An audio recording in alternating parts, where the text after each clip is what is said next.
It was 1095th day of the young man's imprisonment in that world. He was walking on the desert sands and was already exhausted and breathing heavily. Thoughts of escape did not leave the dark-haired young man for a second. Drops of blood were dripping from his bandaged right hand. He was haunted by suffering, frustration, and despair. When life became completely unbearable for the young man, she appeared, a girl with ash-colored hair and amber eyes, and kindled a flame of hope in him. The dark-haired man stuck his sword into the sand, continuing to hold it by the hilt with his left hand. With his right hand, he was hugging a girl who was holding on to him. Blood was flowing from his forehead to his chin, but this did not prevent him from looking somewhere with determination. He wished with all his heart to get her out of this world alive and unharmed. But there were enemies and pyramids on their way. They looked like the gods of Egypt. One had a black skin color, the head and legs of a cat. The other had the head and legs of an eagle. There were other godlike creatures advancing there, but nevertheless they had two similar features, namely,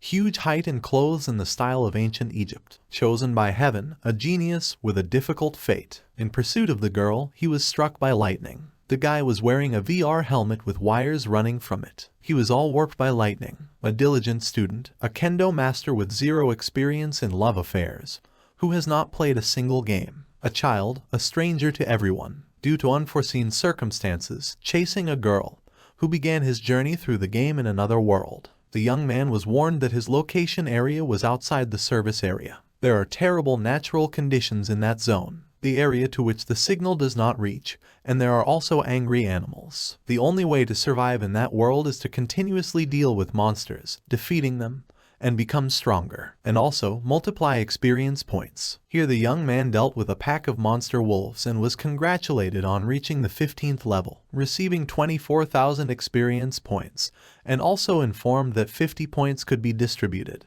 Also, in order to survive, you need to change weapons to a stronger one, be it swords, axes, halberd, or other weapons, as well as armor. And there is also a system of mercenaries, namely warriors, chimeras, and seers. It may seem that the scheme of increasing the level is extremely simple, until the gods of murder get in the way. For the first time, the young man felt such a piercing fear, as if his will was completely suppressed when he faced them. It's as if he's a mouse in a cat and mouse game, as if God is preparing to deliver his verdict. The dark-haired man was tense because he did not understand how everything turned out like this. However, the young man, constantly stumbling, getting more and more wounds and injuries, he got up every time. Losing, the young man tries again and again, even when his life is on the line. In the end, his will to fight activated the special blessing of the goddess Latona, granting him plus 100 units to all attributes, namely strength, speed, damage, and endurance. A large school building. If you look through the windows, you could see how the students were sitting at their desks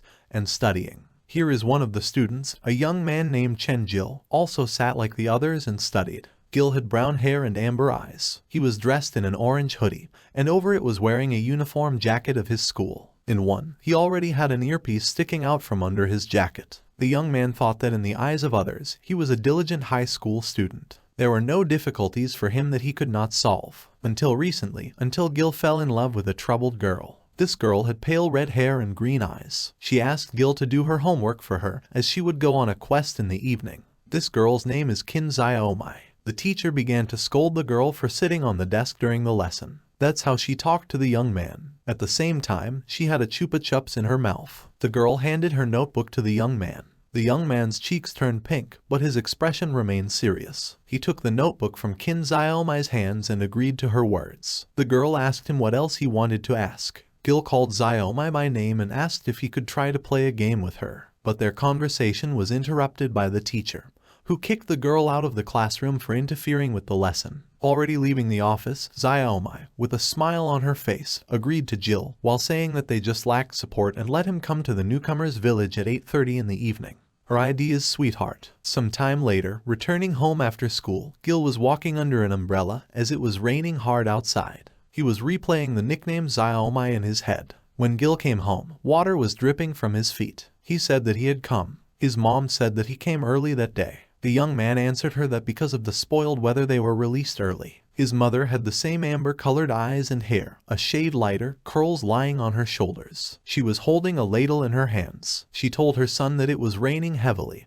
and also that while dinner was being prepared, he could rest. Gil changed his sneakers into slippers and walked down the corridor and asked his mom if he could order from the delivery, to which she agreed and what she would leave behind his door. When his mom went into the kitchen, Gil put on a serious expression and looked at the box that was lying on the floor in the hallway. The inscription Cosmos was written on the box. When he was walking with a smile on his face to the stairs, his mother asked about his passion for games, and also reminded him that he needed to give himself a rest. But the young man did not answer her, and when Gil was already walking up the stairs, she told him not to forget to eat. Again, having received no answer, she assumed that someone had called him to play, perhaps a girl. Gil has already unpacked the box in his room. The weather was still bad outside, lightning flashed and it was raining. The young man was lying on the bed, one arm thrown under his head, and the other was holding a VR helmet on his chest. Cosmos is currently the most popular VR game. To play it, just one helmet is enough, on which the name of the game was written. In fact, this is the first gaming experience of a young man. He assumed that Xiaomai was already an expert in the game, but even so, he was confident that he could handle it. Then he received a message from a girl who was already waiting for him, asking him to get into the game faster. The young man connected all the necessary equipment and put on a helmet. For Jill, this is Beth, one might say, the first date with Xiaomai. After these thoughts of his, the connection to the game Cosmos began, during which he began to get into the virtual world. An immense room and blue flowers appeared before the young man's eyes. Here, a system notification of the game appeared with thanks for the purchase of Cosmos. Gil was surprised. Another notification appeared before his eyes informing him that Cosmos is a survival game. In it, players will experience the stories of myths of all countries. In the world of the game, dangers will await players from all sides. In it, they can find treasures and encounter miracles. The system suggested that Gil choose a class and start the adventure after that. The young man agreed with this proposal. After that, various classes appeared before his eyes. There were a warrior, a combat monk, a shooter, a wizard, a paladin, a sorceress, and many others. The young man remembered that Xiaomai had mentioned support. Gil saw Hiller's class and selected it by clicking on the icon. For the purchase of the game, certain free clothes were available to him, which appeared before the eyes of the young man. Pantsuits, jeans, a sports jacket, and accessories were displayed there. Gil thought about wearing something formal on a first date. That's why he chose a graphite-colored pantsuit, under it a white shirt and a blue tie. After that, the loading of the game started. Meanwhile, in the real world, weather conditions were getting worse and worse. The red level of weather danger was declared. Citizens were asked to turn off electrical appliances in order to avoid accidents. Lightning struck the roof of Gil's house. Since the Cosmos game equipment was plugged into an outlet, the current charge first got into the game's power supply, and then went through the wires to the VR helmet. The young man was looking forward to the beginning of the first date with Xiaomai, but then he was struck by an electric shock. Gil didn't understand what was going on at that moment. Being under tension, the young man flew over his bed. Current discharges sparkled all around. Outside the window of the young man's room, a blue glow was visible. After that, one helmet fell on the bed, which was battered. At that moment, his mom started coming into Gil's room. She asked her son to check if they had turned off all the equipment, but when she entered the room, she did not find Gil and wondered where he had gone. There was a horde of orcs in the dark forest. They surrounded the girl, who was sitting on the ground in partially torn clothes. A sword lay broken in half beside her feet. The girl screamed for help in fright. Then the orcs were blinded by a bright light, after which a large number of golden lightning appeared. So, next to the girl who was Xiaomai, Gil appeared, which she was glad of. Thanks to the young man, the orcs burned in the fire. Gil helped Xiaomai up, while apologizing to her for the delay and saying that she had nothing to fear now. Trees were burning around them. But despite this, Jill and Xiaomai looked into each other's eyes, while their faces were close. Xiaomai told the young man that he was her hero. After that, they got closer and closer to each other, saying their names. Then they kissed. The young man felt his lips getting wetter and wetter. In fact, there was a chameleon sitting on the young man's chest, licking the young man's face. When the young man finally realized what was happening, he sat up abruptly, shouting the girl's name. He was in the desert. Gil was trying to figure out what had happened, because it felt like real. The young man looked at his hands with the thought that electricity seemed to have passed through his body, but at the same time, the sensations were pleasant. Gil got up and decided to take a better look at the place he was in. Before him stretched boundless sands and a bright blue sky. He was hot, and so he decided to relax his tie and unbutton the top buttons of his shirt. Everything seemed very realistic to him. The young man remembered that the first time he was supposed to be loaded into the village as a novice, but there was no one in the place where he appeared. After that, he decided to write to Xiaomai. He entered the girl's ID, but the system did not find her, moreover, informing that the player would not find her, asking to enter the ID again. It seemed strange to Gil in a way that it shouldn't be. The young man was sure that he remembered the girl's ID correctly. Gil decided to go to the novice village, because Xiaomai was waiting for him there. The young man had already walked some distance. He was already out of breath, and even the jacket thrown over his head and shoulders did not help. He decided to open a map of the Cosmos game system. The map showed him his location, marked with a dot. It was written there that this is an unconfirmed region whose climate is a desert, but the coordinates were unknown. Looking at the map, Gil thought that he was mistaken, because there was no novice village there. The young man did not understand exactly where he got. Then the system notified Gil that the area of his location was outside the service area. The young man was amazed and frightened by this information, because he realized that there was no communication even with the support service. This was not normal. Also, Gil began to reflect on the fact that on a hot day, about 900 milliliters of sweat are released every hour. Fainting and dehydration are a matter of time for him. He didn't like this situation. The young man did not expect that the games were so difficult. He remembered that Xiaomai was waiting for him, so he decided to quit the game and ask her about the situation. He decided to click on the system panel. The answer is yes to the question, does he want to quit the game? But then trouble was waiting for him. Namely, a red window of the system appeared informing that they had attempted an unauthorized exit. Error code, KOSMOS 15. Gil was in a panic. He pressed the exit button again and again, and each time the system informed him about an unauthorized exit. The young man did not understand what kind of unauthorized exit he was talking about. It dawned on him that he was trapped in the game. Unexpectedly, the system issued a notification about a new task, which surprised Gil. This task was called Survival. The time to complete it was unlimited, and the reward and punishment were unknown. Gil fell to his knees and said that he just wanted to play with a girl, so why was he locked in the game then? Abruptly, he slammed his fist into the sand. After that, he sat down, reflecting on the fact that he had already tried everything, but he could not get out. He was scared of the idea that he could stay in the game forever. During the 8 hours spent in the game, his faith in his own strength had dried up, but he got used to the idea that he would not get out of the game. The game world is very similar to the real one. The heat and thirst make him feel sick, and he also gets dizzy. If he doesn't come up with something, then Jill may die. But this arrangement does not suit him, so he needs to find water. Picking up a stone from the sand, the young man, looking at it, remembered that his grandfather once watched a program about survival. It mentioned that the kind of stones, one of which he picked up, can be found near a water source. His eyes widened when he looked at the rocks and realized his thoughts, because the water is where there is a lot of slate, a stone about which he thought and raised. After that, he immediately rushed off, but Gil at that moment did not notice the animal, which was not far behind him. When he finally came to the rocks, he leaned on one, hoping in the correctness of his assumption. This rock was the wall of the cave. Looking ahead, Gil saw water dripping from the ceiling of this very cave into a recess that was already sufficiently filled with water. He swallowed, then rushed to this recess with water. After that, he began to drink water greedily while rinsing his face in it. It was nice for him to feel alive. But while the young man was drinking water, suspecting nothing, a wolf came up to the cave. Gil was lying in a cave,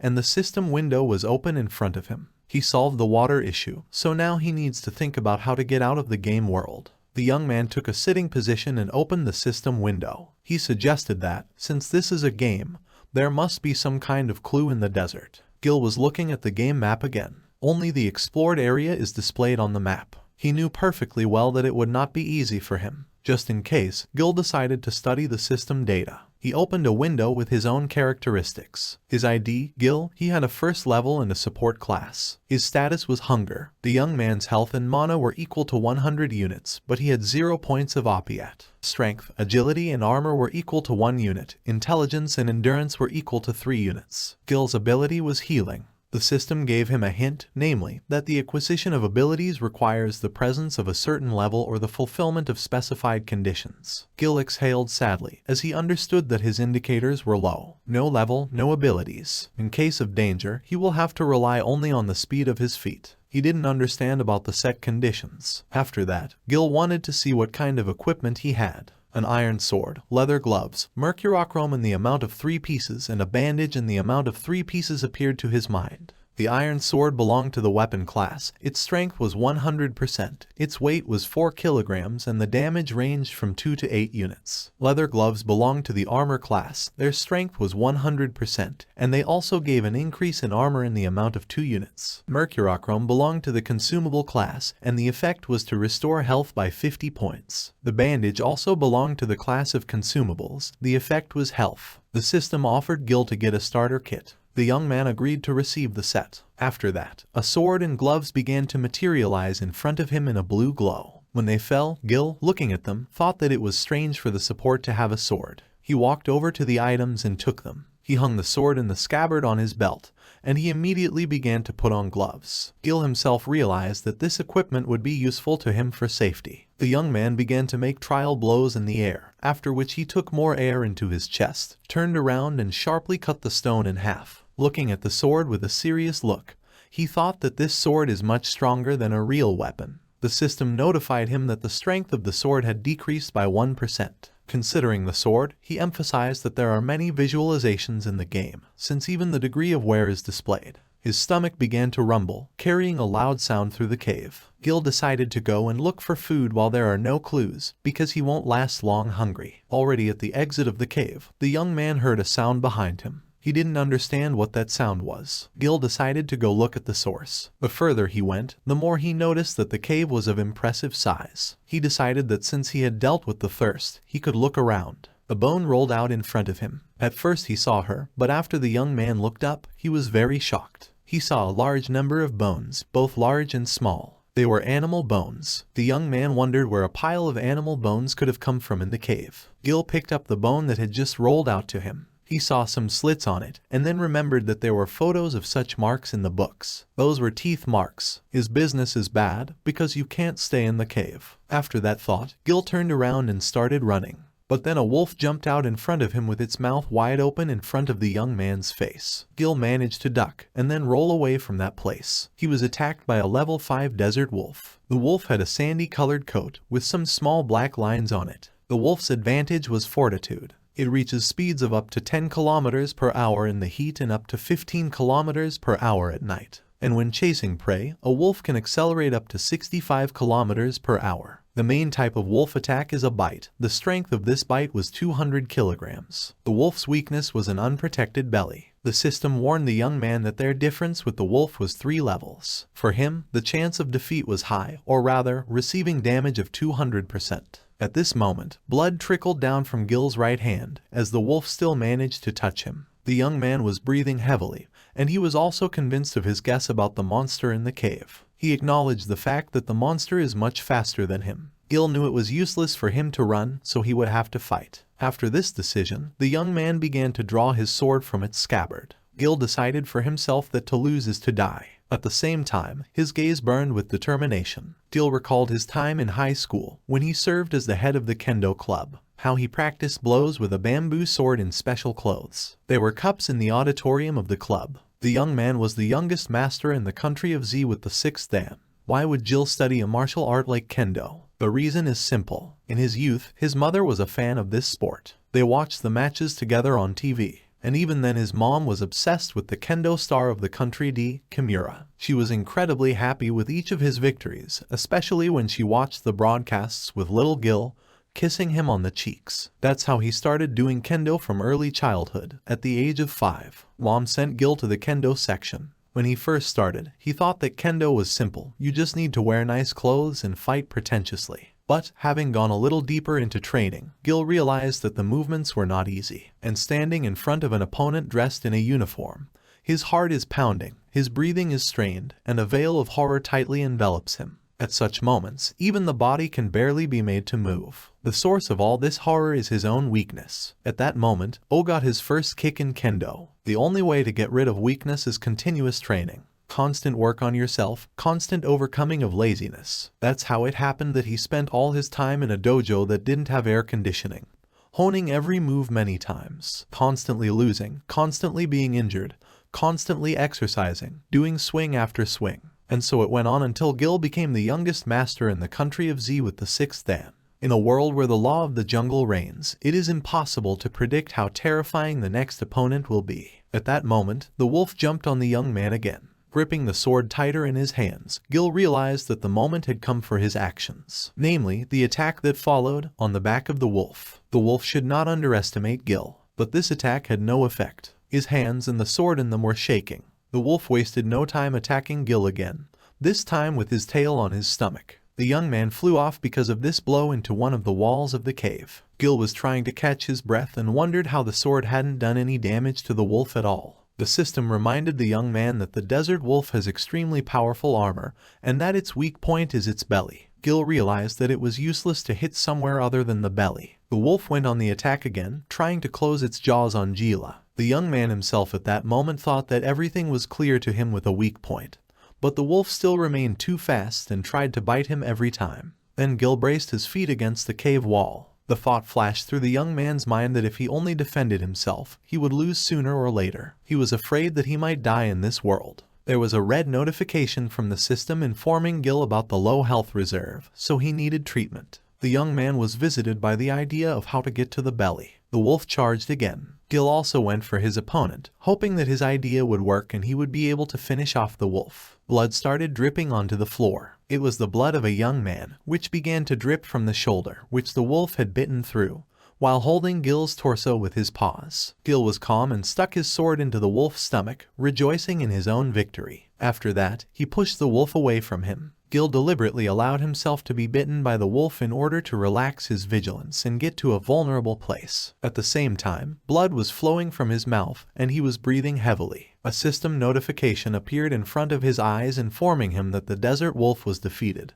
and he received 6,000 experience points, reached the 5th level. 25 skill points were available to Gil. A golden glow enveloped Gil. His wounds have healed. The young man noted that after receiving a new level, the wounds were healed. Another notification of the system has appeared informing about the launch of the hidden level trading platform system. Gil didn't understand what it was. Gil reminded himself not to forget where he was, namely, in the world of the game, where it is typical to give experience points for killing creatures, and for raising the level, points for distribution. Sitting on the ground, still in the same cave, the young man looked at the system window. He wondered what a marketplace was. Gil decided to take a look, then clicking on the sign-in icon. A golden glow enveloped him, and the wind rose. Icons with different types of weapons and armor appeared in front of him. There were displayed swords, daggers, halberds, katanas, and much more. Gil, looking at all this abundance of items, realizing that this is the marketplace. The system has opened a window with items that are also sold on the marketplace. A certain level is required to unlock them. For everyday goods, a 5th level is required. For medicines, the 15th level is required. Weapons require the 30th level. Level 30 is required for armor. The 50th level is required for home equipment. For household appliances, the 70th level is required.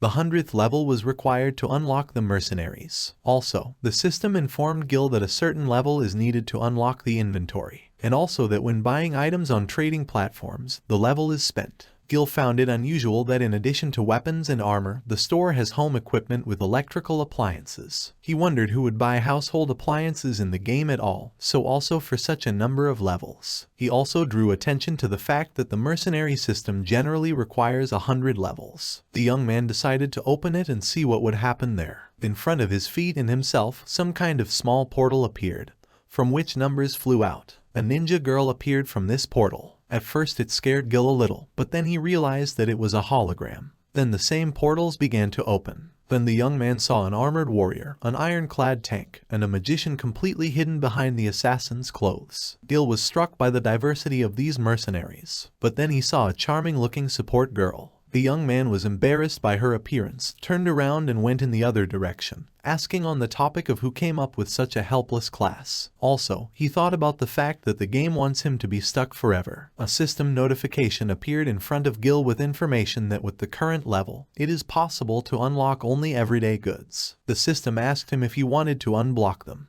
Gil irritably replied to the system that he remembered about this fact, while telling him not to remind him about it. After that, the system informed him about the unblocking of everyday goods for 5 levels. Their activation was successful. The boys received sugar buns in the amount of 5 pieces and Coca-Cola in the amount of 3 pieces. He was sitting on the ground in a cave and eating with the thought that for some time he would be able to survive on what he had bought. There were bottles and boxes of groceries next to him. But nevertheless, Gil still knew that he had to get out of there. Gil asked the system to show him the characteristics window. After that, it appeared in front of him. The characteristics remained the same, except that his status changed from hunger to satiety, and rapid recovery was added to his abilities. Also, he had 25 points available for distribution. After the distribution, changes were not possible. The young man's status is now alright, but it is still unknown how he can get new abilities. Gil thought about the fact that he would have to temporarily rely on the increase in characteristics. He realizes that after the distribution, the points cannot be returned and that the characteristics will directly affect his future fate.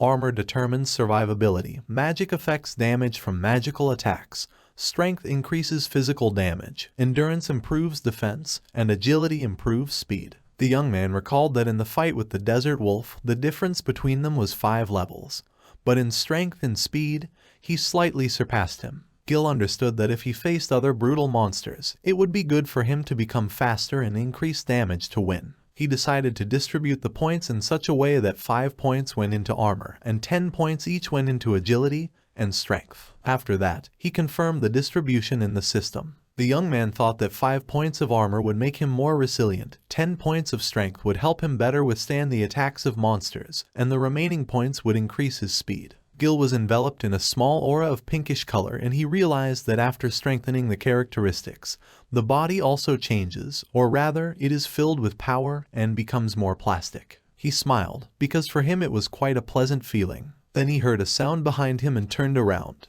It was a pack of desert wolves. The young man stood in a fighting stance, preparing for an attack. For Gil, this was very useful, since he would just evaluate the result of his reinforcement. The wolves charged, and so did the young man. He told them that there would be nothing left of their lair after the fight. One of the wolves jumped with an open mouth on his sword, after which it was chopped up. With Gil's current damage, the wolves' armor won't save them. The young man's level has been raised. Another wolf at that moment decided to come from the back of the young man.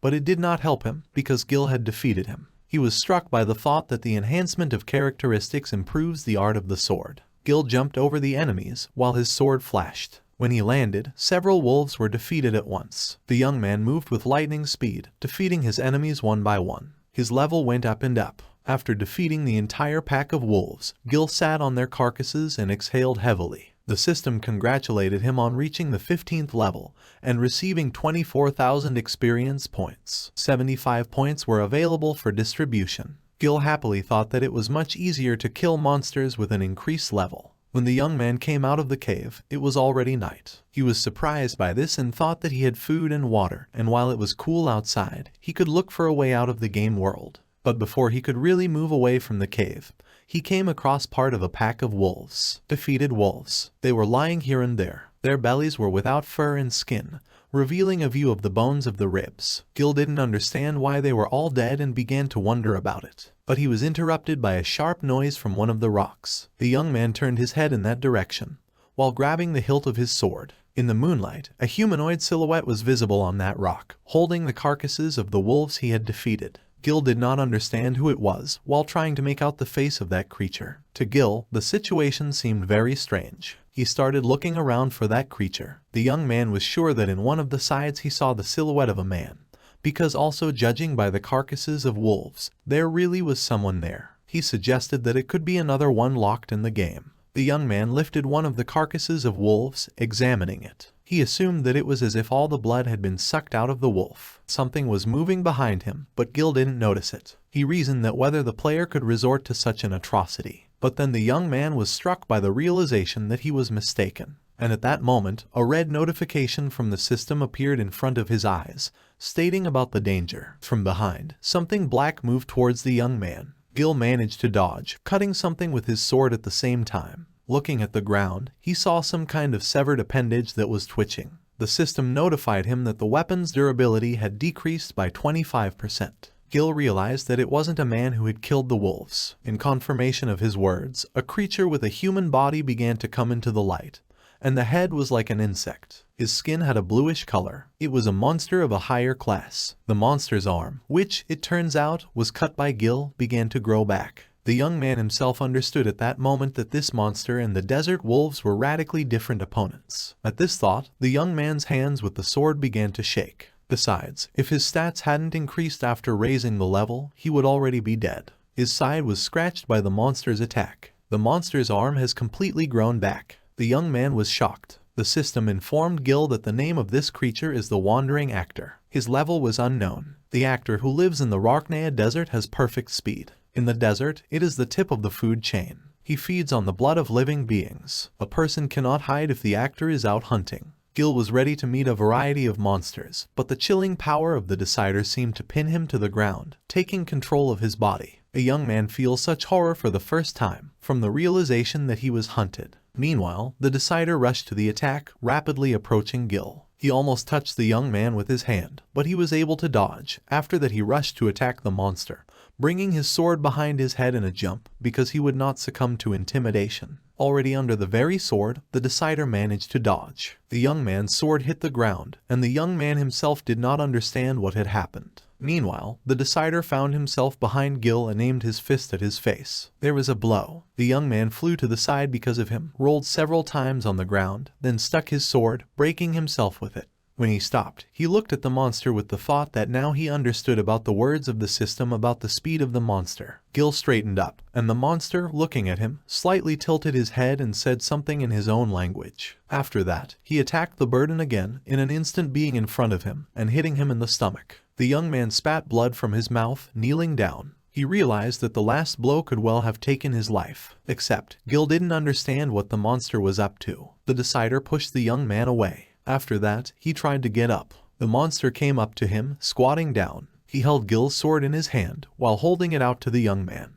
Gil didn't understand why he was doing this. The monster pointed with the edge of his hand at his neck. Gil realized that the Decider was offering to try to kill him. The young man realized that he had seen this before. Namely, as a cat, having caught a mouse, does not hurry to eat it for a while. The Decider wanted to play with his prey. Gil lay on the sand, trying to catch his breath. The strength of his weapon was 80%. The Decider was too fast for him, so he couldn't be hit by ordinary attacks. The monster first grabbed Gil by the collar of his shirt, and then began to hold him by the neck above the ground. The Decider turned to the young man, calling him a man. Gil was surprised that the monster could talk. Meanwhile, the Decider continued, saying that Gil is weak as a maggot. The young man immediately after these words cut off his arm with his sword, after which he abruptly jumped away from the monster. He called the actor vile, like an insect, and also said about his empty head. The monster's arm grew back, and he laughed. The young man seemed curious to him, which he voiced. The last time he came across interesting people was 100 years ago. Gil replied that he was also interested in him.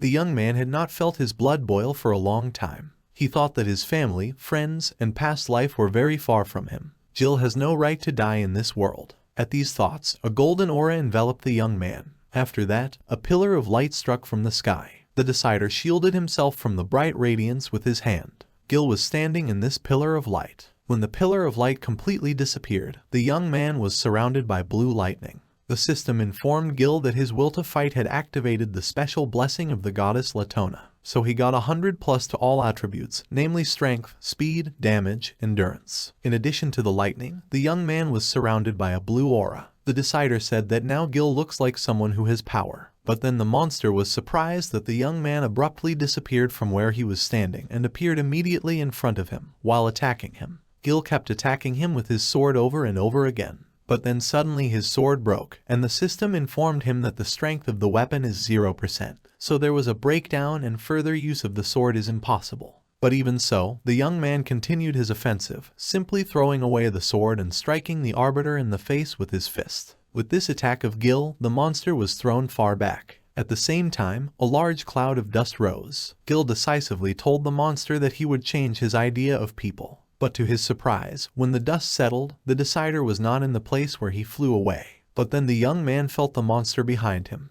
The actor transformed, became completely white, and some appendages appeared from his back and head. He attacked Gil. After the young man sank to one knee, he called him ignorant and again dubbed him weak as a maggot. Gil, bleeding, said with an ironic grin that the monster could not even be defeated like that. The actor himself at that moment had already risen into the air, and was hovering over the young man. He started calling for some kind of attack. Blue lightning bolts began to form in his hand, and then a creature appeared above it, looking like a skeleton in a robe with a scythe at the ready. The Decider mentally said goodbye to Gil, pointing his hand at him. The young man looked at the decider, and at that moment he was struck by an attack. Gil just thought that this was how his life would leave him. System notifications appeared stating that player Chen Jil's health points were 0. The player died. Gil abruptly opened his eyes and sat up. He was on a bed in some kind of wooden house. The young man was breathing heavily, putting his hand on his chest near his heart.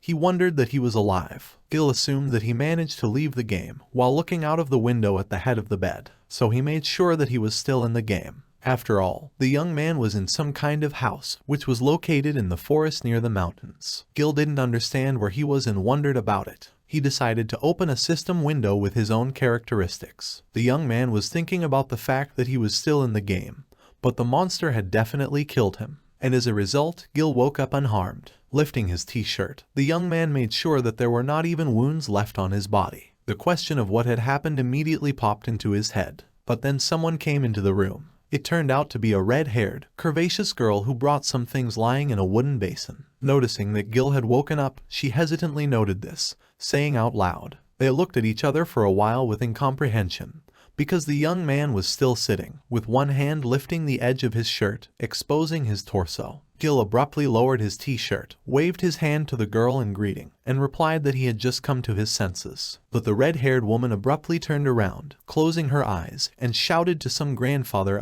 that the young man had woken up. Gilvey did not understand what was going on, and assumed that he had entered the village of newcomers. A man covered with scars was standing in the water and collecting grass that was in it. He was completely gray-haired and had a toned figure. Who is this man? Exclaimed about what the girl said. Now, they were all together in the room where Gil woke up. The girl asked him again that he had been killed. She was sitting next to the young man on the bed, and was sitting on a chair in front of them. Gil, looking at his hand, agreed with her, and also added that his entire chest was striated. After that, the young man asked them about how exactly he ended up in this place. The red-haired woman answered him, explaining that Grandpa found him when he went hunting. The man himself was lighting his pipe at that moment. The man continued, saying that Gil was barely breathing, but was alive. In addition, he added that there is no game and the village of beginners that he is talking about is not in this place, and they are not NPCs or players. The young man frowned and thought in amazement that this could not be, because he was still in the world of the game. There must be some mistake in this situation. But then, Gil was struck by an idea. He opened the system window with his characteristics and pointed at it with his hand, while asking the girl and the man to look at him. They looked in the direction the young man was pointing.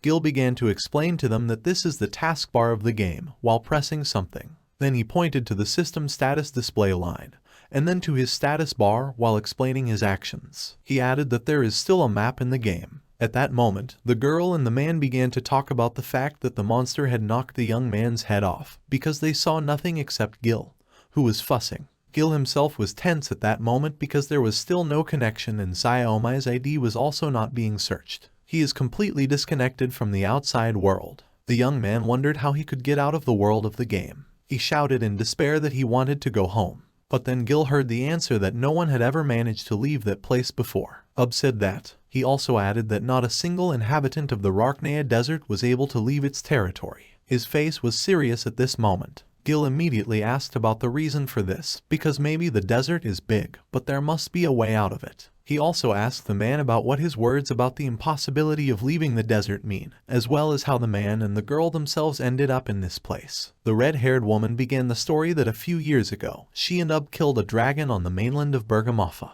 At the same moment, lightning struck. Sadly, she said that after that, they woke up in this house. She also added that informed her about the place of their stay, the legendary Rarknea Desert, a place of detention where even gods can be. Only the one who finds the Kybri temple will be able to get out to freedom. Legend has it that the Rarknea Desert has no end. With tears in her eyes, the red-haired woman spoke about the fact that countless people went in search of the temple, but none returned. She also said that gradually everyone began to abandon the idea of finding a temple, and preferred to live in the place where they are, rather than die. Putting his hand on Gil's shoulder, informed him that every year they have new people, but no one has left this place yet. Leaving the room, the man added that gradually, those people came to terms with reality, and that Sally would show him the city later. Gil was angry and thought about the fact that he was still in the game, while remembering the description in the manga of similar plots. Suddenly, a notification from the system appeared in front of him, with the arrival of a new task. The task notification glowed with a golden glow. It was called payback for the early death of Kybri. The task could not be refused, it could only be accepted. The task was that for rebirth under the protection of the god Kybri, Gil needed to help the god break the seal. The conditions of fulfillment were the search for the Kybri temple in the Rarknea desert, the destruction of the Nabris monster sealed in the temple, and the liberation of Kybri. The young man was angry. The reward for the task was the key that would lead him out of the Rarknea desert. The sun was shining, and the wind was stirring the grass and other vegetation. Gil was lying in a clearing and looking at something in the system window. He still couldn't figure out the reason for his appearance in this place, but at least he had a purpose. He needs to get to the Kybri temple and kill Nabris to help free her, and when the time comes, find a way to get out of the game. But then someone called his name. It turned out to be a red-haired girl. Approaching the young man, she asked him about the reason for leaving the field. She spent half a day looking for him. Her hair and snow-white dress were fluttering in the wind at this moment. Gil got up from the ground and apologized to the girl, also saying that he had no business, so he went out for a walk. The young man walked to the edge of the mountain and pointed his hand towards the Rarknea desert, specifying at the same time that it was her. Approaching him, the girl replied that it was possible and, so to speak, after all, the place where they are is surrounded by desert on all sides. At the same time, she pointed to the young man with her hand in different directions, confirming her words. Gil expressed his thoughts on the fact that he did not know how long the search for the temple could take, which surprised the girl. The young man must get out, and for this he needs a temple. The red-haired woman began to convince Gil that there was no temple. If he leaves, he will die. But the young man has already gone.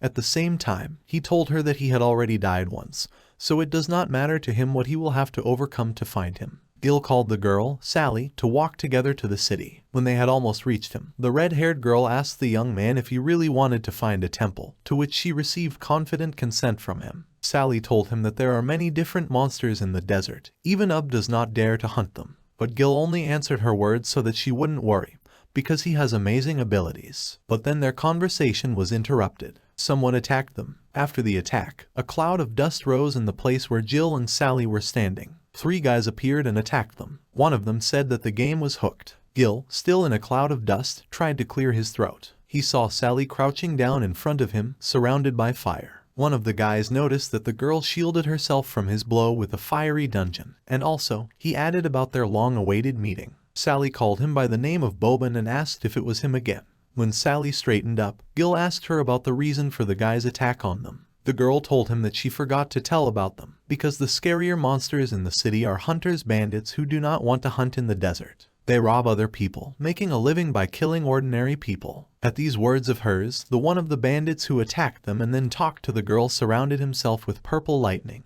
While grinning angrily, he summoned black swords covered with purple lightning. Gil was trying to figure out what kind of ability the bandit had. The same one at that moment told the girl that last time she managed to escape to the desert, but at the moment she will not get off so easily. Sally herself was standing at that moment, summoning fire on her hands. Her hair rose up, and her dress fluttered as if in the wind. She told the young man to return home urgently and find Ub. And also, the girl informed him that she would figure it out herself. Ub was on the street near the house and watched the weather. He realized, looking at the sky covered with clouds and sparkling lightning, that there would be a thunderstorm. The wind ruffled his hair. Almost at the entrance to the house, he thought that by the time Sally should have already returned home. One of the bandits asked Sally what she thought that he would let Gil go for Ub. He reminded the girl with a grin that she herself knows about the lack of damage to him from her spells. The bandit told her to follow him, and then, perhaps, he would let the young man go. The girl responded to his words with a denial. While stepping forward Gila, the bandit told her not to blame him for being brusque. Sally told the young man to leave soon, and she would figure out how to detain the bandits herself. Gil disagreed with her, which surprised the girl. He explained to her that the word escape was unknown to him. Even if they are only familiar with nothing, Gil will not leave his friend to save himself. His gaze was full of determination. But then that bandit flew up to the young man, while holding his face in his hand, and slamming his head into a tree. The bandit told Gil who he thought he was, calling him a jerk. He also asked the young man what he expects about the coming true of his lies. The bandit also said that it's not words that decide them, but power. But then, Gil grabbed him by the arm, pushing him away from his head. At the same time, the young man asked him that he considered himself strong. In addition, Gil, continuing to hold him, asked him what he considered a sneak attack to be an indicator of his skills. After that, the young man tried to quickly hit the bandit in the face while continuing to hold his hand. The bandit dodged and then jumped away from Gil. The young man had enough strength to dislocate his right arm, which is what the bandit thought. Gil himself at that moment mentally admitted that he was a bandit of a hustler. Even though he added all the points to dexterity, he still didn't react to the guy's attack. Sally asked Gil if he was okay, to which she received a positive response. After that, the girl asked Boban about what he needed from her. The guy angrily reminded Sally that this was not the first time he had asked, and said that he wanted her to become his girlfriend. The red-haired woman replied with a categorical refusal and asked to be left alone. Gil clarified with Sally that Boban was running after her as much as he could to convince her to date him. The girl shyly agreed in response, but then the bandit exclaimed that the young man and the girl were together, and also that she rejected him because of Gil. Sally replied to him that he was talking nonsense, and they were just friends with the young man. Boban didn't believe her, so he asked about friendship and excuses. He summoned the swords again and invited Gil to fight like men without hiding. The bandit made a condition that if Gil won, he would leave Sally alone. After Boban's words, the system gave the young man a side task, Shadow of Rage, in which the victory over the shadow thug Boban was a condition. The reward was the Lost Latona card. Gil was surprised by the appearance of the task, especially since the reward was a card with which it would be possible to get out of the game. He agreed to the task, and then gave his answer to Boban. Boban's assistants did not understand why he became very serious. Perhaps it was because of jealousy. Sally asked Gil about his confidence, because he couldn't beat Boban, the strongest shadow swordsman in the city. The young man grinned and asked again about the shadow. The girl explained to him that the shadow swordsman is not only able to use the power of the dark shadow, but also has great speed. The strength of his attack is also not lagging behind. The shadow envelops the blades, giving them destructive power. Gil was already walking towards Boban. Sally told him after him that he could die, to which she received the answer that he didn't care, because he had already died once. Gil is eager to get out of the game world, not die. At that moment, both rushed to attack. Gil attacked Boban with his fist, while he could not understand why everything turned out this way. He only needs to defeat the bandit, then everything will be fine, and he will get a card to get out of the game. Boban dodged the young man's punches and kicks while laughing at him. The guy was crawling around the place of their battle like a shadow. The bandit even asked Sally that it was all the abilities of someone she liked. It seemed strange to Gil that Boban only defended himself, but did not attack. He was trying to figure out what he was up to. The girl ran up to the young man and said that she would go with those, and he would need to find Ub, then they would rescue her. Only Ub can handle Boban in the whole city. But the young man still told Sally that he would not leave, which surprised her. Gil told her not to worry. After all, he couldn't give up the fight. After all, if he wins, they will be able to get out of the city together. The red-haired woman did not understand what he was talking about, so she asked him about how the victory was connected with this. The young man thought about what was happening had ceased to be logical since he got to the city. He's stuck in the game with no way out. He died and miraculously resurrected.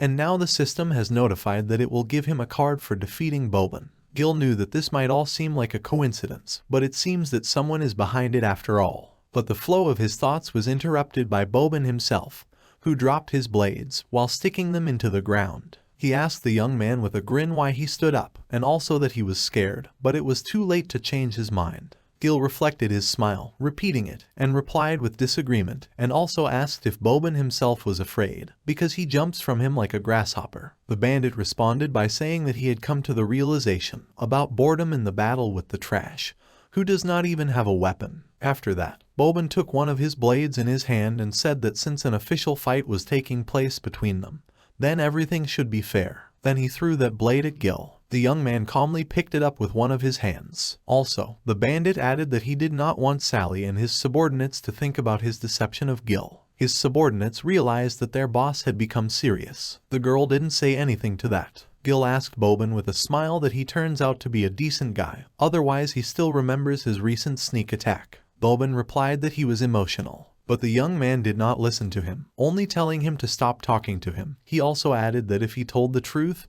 then let them have a fair fight. Gil decided for himself that he would defeat the bandit at all costs, and get the card, and Boban wanted to demonstrate the power of the shadow to the young man.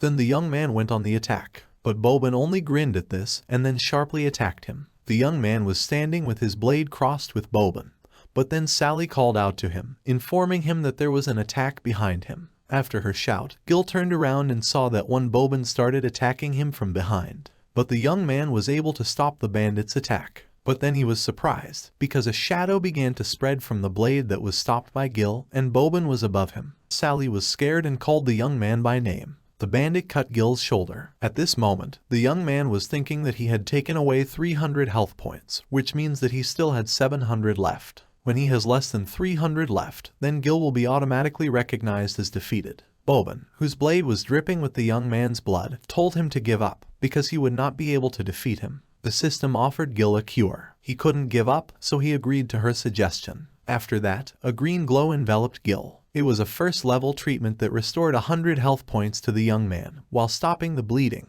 Boban and his subordinates laughed at the fact that Gil was a support. They were even more amused by the fact that support was fighting with a shadow swordsman. After that, Boban turned away from the young man and said that he should leave Sally and leave. The awakened support is not worthy to fight with him. Gil told the bandit that he was afraid of losing in Sally's presence. This angered Boban and he asked him about what he had said. Gil, on the other hand, got into a fighting stance while telling Tom to stop talking and fight. Boban began to summon even more shadows that were coming out of him. He told the youth that he would show him the true power of the shadow swordsman. After these words, his shadow doppelgangers appeared next to him. Gil was not pleased with Boban's actions, namely, that he split in three. The bandit explained to him that shadow swordsmen rely on the ability to clone in battle. The young man began to think about the fact that from the very beginning he was attacked by a clone, and the attack from the back was carried out by Boban himself. He suggested that perhaps the clone and the original could swap places. Gil said about a very difficult class. Angrily, Boban said that he was tired of showing compassion to a worthless support. Also, he added that since the young man was interested in his true strength, he could look at the shadow swordsman in action before his death. Gil got into a fighting stance and answered him, saying that he was looking forward to it. He was the first to attack. Boban at that moment thought about his arrogance, and then sent shadows to the young man.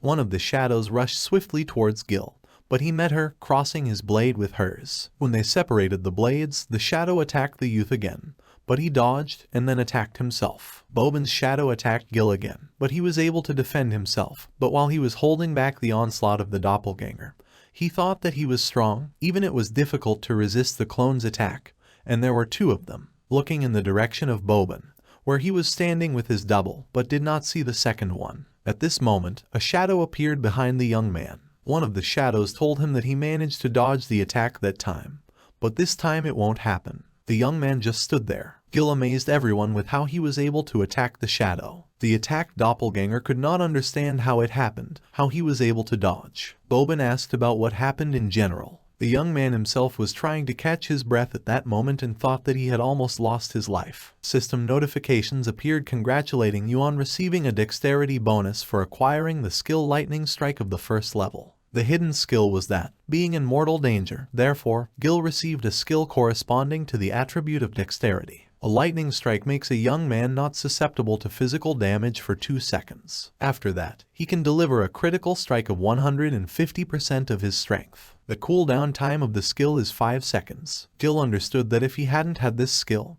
he would have already died. He grinned and said that he had to deal with the doppelganger. Boban laughed and recalled that defeated Shadow. Continuing to laugh, the bandit said that he was interested in it because, in his opinion, Gil was lucky because he was able to avoid the attack again. But at the same time, he was only able to attack the doppelganger. Boban informed the young man that their fight would now begin for real. He called his blade, calling it Banks, which was in Gil's hands, which surprised him. The bandit said that sympathizing with the enemy is the same as restraining yourself. He admitted he underestimated Gil. 2 of his shadows were already standing in front of him. With a serious face, Boban informed him that now the games were over, now let him look without blinking. The wind picked up, the fighters stood ready to attack. Boban began to perform his final technique. He and his clones stuck their blades into the ground. Shadow scars flew from them to Gil, and the young man himself was surrounded by a shadow curtain. But suddenly, he saw an attack near his eye and was able to dodge it. Attacks flew at him from all sides, and he continued to evade them in every possible way. But one attack still managed to injure Gil, scratching his arm. The young man continued to dodge, and the system informed him that he had lost 30% of his health, so Gil needed to heal his wounds in a timely manner. Gil understood that without a weapon he could not repel the blow, so he could only dodge. But suddenly a grinning Boban appeared in front of him, which surprised the young man. Then, he told Gil about the death that had crept up on him unnoticed. After that, Gil was hit by a hail of attacks from all sides. Boban jumped away from Gil, who was encased in a shadow cocoon, standing with his back to the young man. The bandit said that he would find a great place for him in the cemetery. But then, something struck him and others. Ub appeared behind Boban, who stopped Gil's attack with his hand. After that, holding his hand, the man told the young man to stop. Gil stood in front of Ub and Boban, all bruised and partially torn clothes, but his eyes burned with determination. A man was stopping him. At that moment, Sally ran up to them and asked about the health of the young man. Rubbing his wrist, Gil replied that everything was fine. Ub called them to leave because the storm was about to begin. When they started to leave together, Boban laughed behind their backs. Laughing, he asked Ub with a serious face what he thought. Since he came, he could just take them away like that. The man stopped and, without turning around, told Boban that if he intended to stop him, then at the same moment, his days would be numbered. The bandit was tense while remembering Gil's last attack. Boban did not believe in Ub's words, because the newly minted support will not be able to kill him. Therefore, with rage in his voice, he shouted to the man that if he had not intervened, then Gil would have died already. The system notified Gil that the Shadow of Fury task had been completed. The condition was a victory over the thug Boban. The young men received one card, 15,000 points and a secret key. Gil, looking at the notification, could not understand why the system counted him a victory. But then he was interrupted by Ub, who threw his straw hat on Sally's head and said that a thunderstorm would start soon, so they were leaving. Boban's subordinates, walking to him, told their boss that it was also time to leave, because if they got into a thunderstorm, they could die. But he didn't listen to them and shouted to Gil to come back, because they hadn't finished. His subordinates were already holding him, but Boban continued to shout after the young man.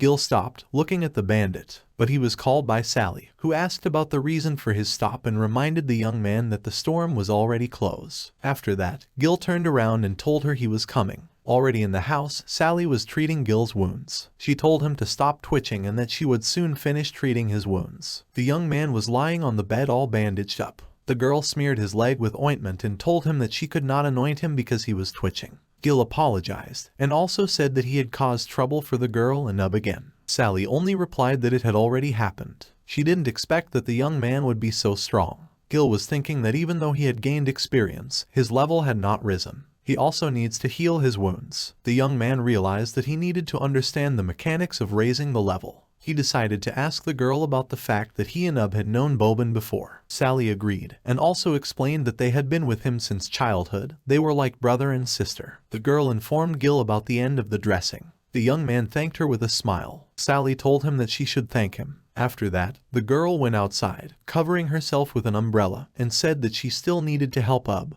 and let the young man rest. Gil agreed. Gil, sitting on the bed, turned to the window. He remembered that it was also raining on the day he got into the game. He was wondering how his mom was, how much she was worried about the fact that she couldn't find him in any way. Gil opened some kind of system window, with words about the importance of his return. He remembered that for the victory over Boban he was given a Rarknea card. According to it, the young man only needs to find the temple, defeat the boss, and then it will be possible to get out. He decided to leave as soon as the rain stopped. The system reminded Gil that he had received a secret key, while asking him to confirm his receipt. The young man did not understand why this key was needed. Gil got it, the golden key, and activated it through the system. She informed the young man that one of the treasure chests could fall to him for the fight: white, green, purple, red, orange, and black. The key must be used to search the chest. It may contain gems or equipment that cannot be bought in the city. Gil realized that a chest might fall out after a fight. He found it amusing. After that, the young man got out of bed, took the cape and put it on himself. He decided to move forward immediately. At that moment Ub came. Gil noticed it. The man himself apologized to him for not coming to see him earlier. Ub barely managed to cover the harvest because it was raining very hard, which he told the young man about. The young man was back on the bed. Gil replied to the man that there was nothing wrong with that, and also asked him if Ub wanted something from him. The man asked how things were going with the wounds. The young man told him not to worry, because the wounds are not deep and will heal in a couple of days. The man was happy for him, after which he made a serious expression on his face. He did not expect that Gil would be able to defeat Boban, who was the strongest swordsman of their village. Rubbing his hands, the young man replied that if the bandit had taken their fight seriously from the very beginning, then Gil would not have won. The man was aware of Boban's abilities, but in battle it is not only strength that decides, which he told the young man. Will is also an important factor. Gil's victory was not accidental. The young man asked Ub about the reason for the changes of Boban, who had been with Sally since childhood. To this he received the answer that it was a long story. 10 years ago, there was the same downpour as on this day. That day Ub and Sally moved out into the Rarknea desert. Passing by the house where they planned to stay overnight, they noticed how a strange monster attacked a family living there. The monster was holding a girl in one hand at that moment. He was 2 to 3 times the size of an ordinary person. Ub said that it was too late to help then, because this monster had already killed all the people in that house. But fortunately, a child survived in this family. He tried to call his mother, whom he held in his arms, while bursting into tears. But then the monster saw the boy, and then rushed at him, almost grabbing the child. The monster was thrown back by Ub's force. The monster first got to his feet, holding his shoulder, and then, glancing at the man, disappeared by jumping into the forest. The child was still sitting by his mother's body and crying. That boy was Boban. After the funeral of the boy's parents, Ub sheltered him. The man told Gil about these events. The young man asked the man that since everything was like that, what he needed from him. Ub answered him by saying that Boban chose the destruction of that monster as his goal, and the man persuaded him to give up the idea. Ub continued by saying that various strong monsters live in Rarknea, which are even difficult to imagine. The monster who killed Boban's parents, even a man doubts that he can kill, and he would even more so could not. That's why Boban left them. Gil wondered what kind of monster was that day, which even Ub considers strong. The man interrupted the young man's thoughts, saying that it was time for Gil to rest. Gil thought that even with the map in his hands, he still had to get to the temple. The young man told Ub that he did not know how strong the monsters were in the desert, but the one who fought with him was able to kill him. He realized that with his current strength, he would die before he found the temple. During the previous battle, Gil's attributes increased, but he was easily defeated so far. The young man did not like it, so he decided for himself that he needed to do training. After that, he turned to Ubba, stopping him, then asked him to teach him how to fight, because Gil wants to become stronger, find a temple, and get out of this world. The man first froze when he heard his words, and then only told him to rest. After leaving the house, Gil began to convince him of the seriousness of his intentions and the knowledge of a way to get out of there. But Ub, gradually moving away from the house, remained silent. The young man hit the doorway with his fist and said that he was crazy, because the man broke up with Boban for the same reason, and he just blurted out what was on his mind.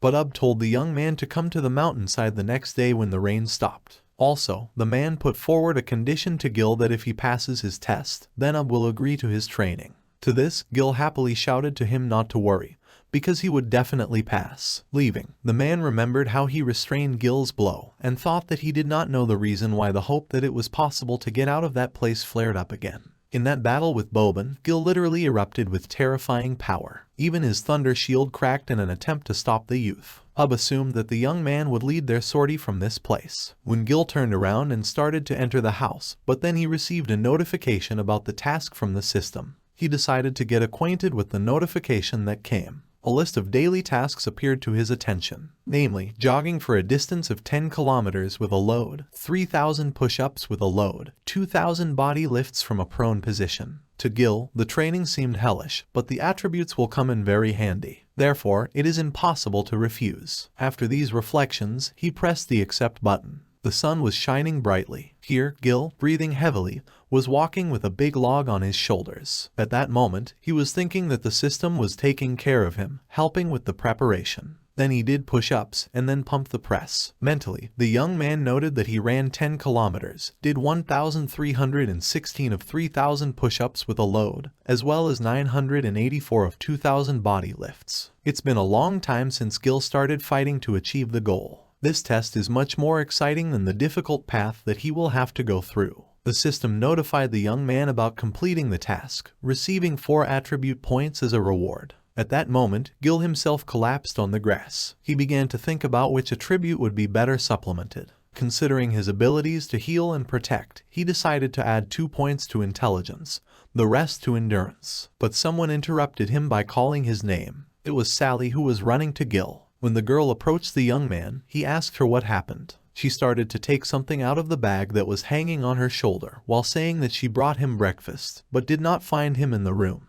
Told her where Gil could be found. Sally asked Gil about the reason for his walking around in his pants, suggesting that it was because of training. While she was asking these questions, the girl gave the young man a bundle and a blue cloth with food in his hands. He, in turn, thanked her. Gil told the red-haired girl that had agreed to teach him how to fight, so he came early to warm up and practice. Sally was surprised by this, and she asked the young man again. Gil agreed, while rejoicing at the loaf he brought. The girl was delighted, because she really wants to see what abilities Jill will awaken. But the young man clarified with her that unless other skills are available to him, since he is a support, while he was already eating a bun with might and main. Sally confidently agreed, because the support class was given to him by the deity. Gil's own element will be determined based on his predisposition. For example, the girl element is fire, has thunder, and Boban has shadow. All people have their own. The class only gives a person a direction of development, and the element is determined by itself. Gil's gaze became serious after her explanation. Now he was wondering what he could awaken. The world in which Gil lived consisted of 5 continents. Bolar's continent is one of the gathering places for people. The business card of this continent is the rapid trade and commodity exchange. Residents of various regions flock to this continent. If Bolar's is the center, then to the west, on the continent of Mokala, there are many volcanoes, the birthplace of the dragon rider. To the north are the lands of the Xanthai continent, forever covered with ice. This continent is home to giants and ferocious beasts, as well as those places abound in minerals. To the east is the continent of Bergama, covered with forests. Elves with strong magic and huge beasts live on this continent. The south is the home of dwarves engaged in forging.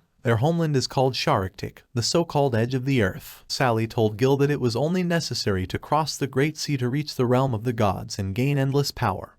And that's what the rumors say. She used to think of it as fairy tales. But as soon as the girl found herself in this place, she realized that it was true. Gil leaned over to Sally, who was sitting on the grass, and said that it was true, and also, the possibility of finding a temple to leave the desert was also not a legend. He addressed the girl by name and promised her that they would definitely get out of the desert. Sally agreed with him, but then they were interrupted by who did not expect that they would come before him. The girl abruptly got up from the ground and then approached the man. He told her to explain herself. Sally, taking his hand, asked him what he was talking about. Looked at the young man seriously and asked if he had warmed up before the fight. Gil emphatically agreed with him. After a while, explained the information to Gil, namely, that the deity of primordial chaos once endowed this world with various races, vocations, and classes. The only thing they have in common are the elements. They are represented not only by those that can be seen and touched, for example, water, fire, thunder, earth, wood, and those that are hidden from view, light, and shadow. To master the power of the elements, you need to activate your perception. On these words,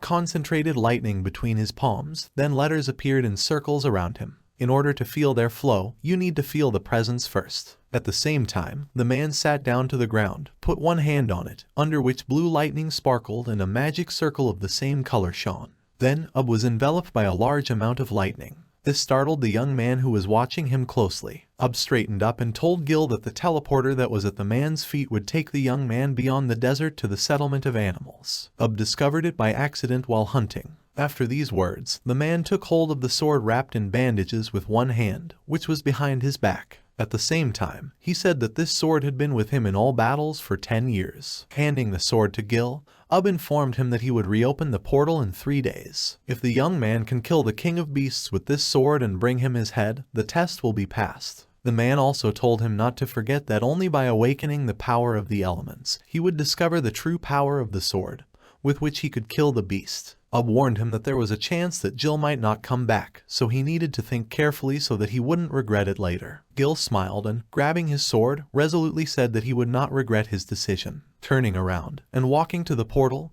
the young man also added that he would return back with the head of the beast. When Gil got on the portal that called, a notification appeared from the system about receiving the task King of Beasts. She also asked the young man to confirm his acceptance. Gil agreed, and his look at that moment was serious. The system opened a window in which it was written that the task was accepted. Below was written the countdown, which was supposed to start with the figure at 72 hours. After that, Gil was teleported.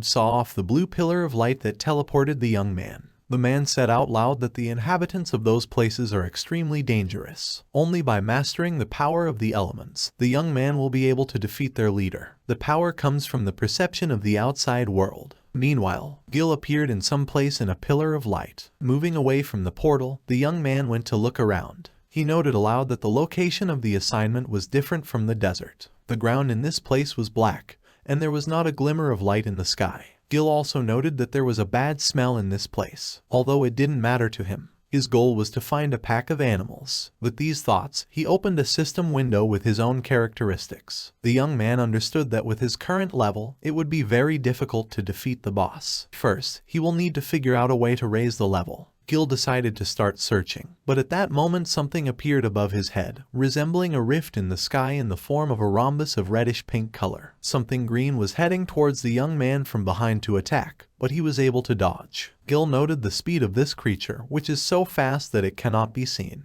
Gil saw a black-colored creature that had wings like a bat, a head on which there were some tentacles with green lines, and instead of a face there was a cut from which there was a red-pink glow. The system informed the young man that this monster was called Didamu. He was level 20. This monster was the most mysterious evil spirits of Rarknea. Gil, looking at the monster, thought that even without the power of the elements, the sword is still capable of killing. At the same time, he put his hand on its hilt. The young man grinned, while saying out loud that he was going to see how it would work out for him. After that, Gil and Didamu rushed to the attack. The young man thought that his experience was constantly increasing. He was no longer a beginner. A green glow appeared around Didamu, and then the monster pointed its tentacles at Gil. But the young man didn't care who his opponent was. There is no room for fear in his heart anymore, because the desire to fight has replaced him. He wants to kill the beast, gain experience, level up, and continuously become stronger. At the same time, the young man cut the tentacles of the monster with a sword, and also periodically dodged its attacks. First, Gil jumped away from Didamu, and then with greater speed rushed to the monster. He wasn't even stopped by the tentacles' attacks, as he continued to cut them. At the same time, the young man thought that the feeling of constantly getting better after a victory is a real pleasure. Finally, getting close to the datum, Gil stuck the sword into it, and then cut it. After defeating the monster, the young man received 35,000 experience points. His level was upgraded to the 17th and received 5 attribute points. Looking at the system window, Gil admitted that it was not easy for him. But then a whole horde of Didamu appeared in front of him. Clouds are gathering over the streets of Korea and torrential rain begins. People are rushing about their business. Everyone has their own worries. A mother and her son are walking down the street. The child is crying because his mother did not buy him a toy. But mom is unwavering. She already bought her son a robot a few days ago. But the boy asks to buy a new version of the robot. Suddenly his crying stops, and he notices an unusually handsome guy. All the people passing by admired the guy. Its beauty is able to calm a crying child. A full-length view that attracts the eyes even on a rainy day. The steps of busy passers-by and a man who will make any person stop. This guy's name is John Jaeon, and this man made even the girls who drove by car pay attention to themselves. These two girls did not notice how they were moving at high speed while the red light was on for cars. They were too fascinated by that man. Noticing this in time, one of them shouts to her sister that they are going to a red traffic light. They manage to slow down before they hit Jaeon. From fright, the guy dropped his white umbrella from his hands. The sisters run out of the car to apologize to the man. They ask Jaeon to leave his phone number to compensate for the damage. Jaeon tries to convince the girls that everything is fine, but they stand their ground. One of the sisters hands the man a business card on which the girl's name and her profession are written. Her name was Yoonju. She taught piano. The guy, picking up a business card and lifting his umbrella from the ground, notices the downed kitten. People who witnessed the accident are shocked. The buzz, conversations, and condemnations begin. Jaeon interrupts the noise and checks the cat's pulse. Picking up the kitten in his arms, the guy decides to take responsibility for him. He puts the cat under his coat and rushes away so as not to continue further dialogue. The sisters shout after them about paying the hospital bill, but Jaeon no longer hears their words. Finally, having reached his apartment, the guy takes off his coat and goes into the living room. He puts the kitten on a soft pillow. Raising your hands up, blue lights light up on your fingertips. Jaeon brings his hands to the cat, and all the bloodstains disappear, and the coat becomes clean. The cat comes to her senses, and now she doesn't look like she was a step away from death a few minutes ago. The guy exhales with relief. He is glad that the cat is alive. After reviving the cat, the guy decides to take a shower and feed the kitten. The young man puts cat food in a saucer and sits down on the sofa. His body shivers, and Jaehyun comes to the realization that he can no longer hold on. If the guy had taken the cat to the hospital, he definitely would not have survived. Beads of sweat roll down his forehead, and a sign appears in front of the guy, which says whether the young man really wants to quit the game, and below is a confirmation button. Jaehyun confirms the action, and a blue circle appears under his feet, and his body seems to be covered with interference. From a handsome guy, he turns into an ordinary short guy with glasses on his nose. The cat looks up and is shocked after what she saw. Jaehyun asks the cat to let him talk about what happened. That day, as today, it was pouring rain. It was the graduation of a girls' school. 3 years later, the guy plucked up the courage and decided to tell his first love about his feelings. Since Hyuna lived in their villa, she will move out after graduation. The young man has never communicated with his first love. He had no other opportunity to confess his feelings, because she would leave. While Hyuna was taking a selfie with her friends, Jaehyun enters the office and calls the girl by name. The young man does not have time to finish his speech, as an egg flies into his head and breaks with a crash. This is followed by a few more eggs and a carton of milk. The young man who was throwing food scratches the back of his head, and says that he was going to throw it at Hyun, but Jaehyun appeared. The girl gets up from her chair and asks for forgiveness, because it happened because of her. Not paying attention to what just happened, Jaehyun hands the bouquet to Hyun. The girl is genuinely surprised, but thanks the guy. Then she decides to ask why this bouquet is meant for her, because she has never seen Jaehyun. The young man's eyes widen, and he remembers how throughout high school they walked together to the bus stop. Slightly stuttering, the young man pronounces his name and says that they live in the same villa with Hyuna. The girl's parents recognize the young man and are happy that they finally saw the son of the hostess. But Jaehyun was always polite to his parents, too. Every day before school he greeted them. The students start laughing at the guy. They are amazed that, living nearby, no one was familiar with Jaehyun. A humiliated young man walks in the rain and cries. He remembers his school life. Jaehyun has always been like an empty place. He never had any friends. He dined away from other students. Physical education classes were more difficult for him. He could never stand up for anyone, just watch the bullies laugh at the students. When he reaches home, Jaehyun informs him that he has returned. His mom goes out into the hallway and sees what kind of condition his son is in. The hair is covered in eggs and milk. The guy himself and his clothes are wet. Mom starts asking her son about what happened, because he left for the ceremony, but returned with a damaged uniform and now it can't be sold. Jaehyun becomes enraged after his mother's words. His voice breaks into a scream. He shouts that he barely managed to find this uniform. The young man wore it for 3 years. He also says that he just had fun with friends. Mom, in turn, calls her son irresponsible. He is too frivolous about his clothes, given their earnings. The young man begins to cry again. He runs off to his room and slams the door loudly. The woman takes a deep breath and exhales and, in an attempt to calm herself down, says to herself that all teenagers at this age are impulsive. While the young man is taking a shower, he realizes that his mother did not believe his words that they were playing with friends, so he came in this form. After getting out of the shower, Jaehyun goes to his room, wiping his hair with a towel at the same time. He lies down on the mattress and decides to watch the webtoons. After opening the apps for downloading apps, the young man notices a game called Symphony, Defender of the Ancient World. Since it was the last day of the beta test, Jaehyun decides to download the game. As soon as the game has finished loading, the young man eagerly opens the game and chooses the profession of a healer. The guy is amazed by the number of details for creating characters. He almost decided to choose a ready-made template, but since this is his first time, he still decides to create a character on his own. Jaehyun makes his character tall, also adds more muscles and abs. Having finished with the choice of eyes, hairstyle and body, the young man admires his creation. After creating a character, a sign appears that informs you that you need to choose a name, and the guy enters the name Handsome in the line. It's raining heavily outside, lightning is flashing and thunder is thundering. The roof of the young man's room is leaking, and Jaehyun has put a basin under the place of the leak. Deciding to check how much the basin was filled with water, the guy realized that soon the basin would have to be freed from water again.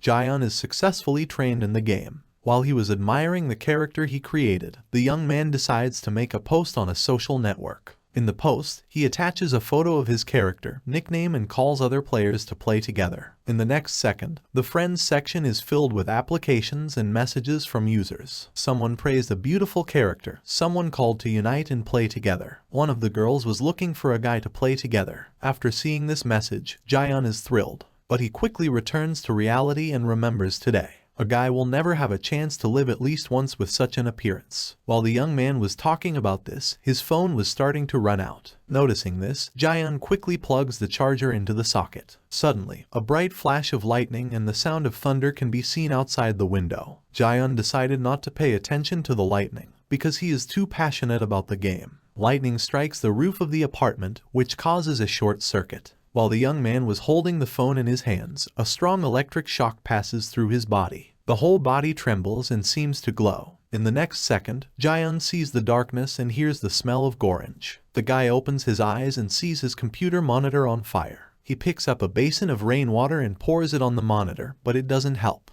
Then the thought comes to his mind that he could have died from an electric discharge. After examining his hands and concluding that everything is fine with him, Jaehyun tries to find an explanation for the fire. He assumes that this was due to wet spots on the ceiling, and electricity passed through the whole house. After giving up trying to figure out what happened, Jaehyun decides to get out of the burning house. The guy is going to call the rescue service and notices that the phone was not damaged after such a strong electric shock. As soon as the young man dialed the service number, he remembers about his mother. Jaehyun runs to his mother, kicks down the door, and notices her lying on the floor. The guy's eyes turn bright blue, and a shield appears in front of him. Realizing that mom is unconscious, the guy lifts her on her back and notices that she is too light. Jaehyun's attention was attracted by a note from her mother which she wrote to herself. The note said that if she saved a lot more, she would be able to buy a good school uniform for her son when he graduated from high school. And the last encouraging line, which says that everything will work out. After reading the note to the end, Jaehyun realizes that his mother was saving money to buy a new uniform,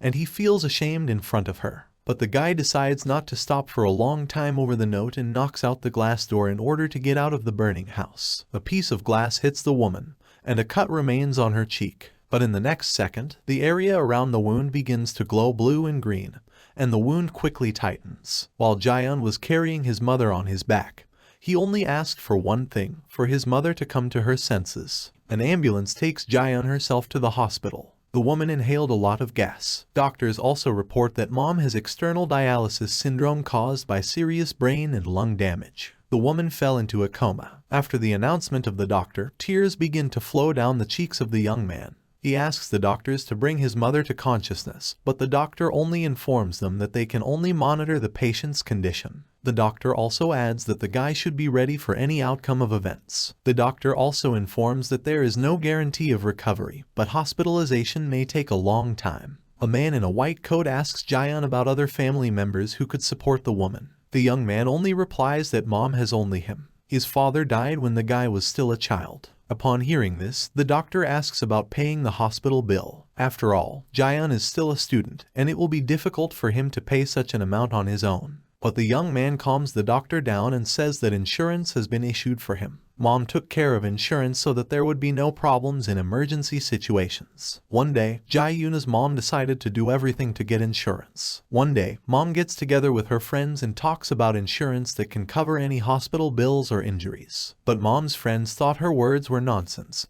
so the woman decided to take out insurance again with mom mean. Jaehyun's mom always saved money, so there were a lot of makeup samples on her dresser. The young man never understood why his mother was trying to cover her fortune with this insurance. But after a year, he realized why mom tried so hard. To calm down a little and distract himself from what happened, Jaehyun decides to drink water. Approaching the cooler, all visitors to the hospital pay attention to the young man, and delight is visible in their eyes. Noticing the way they look at him, the guy thinks that his face is dirty because he managed to visit the fire, cry and sweat. After these thoughts, Jaehyun decides to wash up and goes to the restroom. Approaching the mirror, the young man freezes in a daze. In the reflection, he sees a guy with an incredible appearance. Suddenly, all his thoughts were paralyzed and he was in a panic. Immediately after the rush of fear and the flood of doubts, the young man was out of his consciousness and could not even find his glasses. Now Jaehyun sees clearly. His vision has become much better. Everything changed, as if everything had stopped.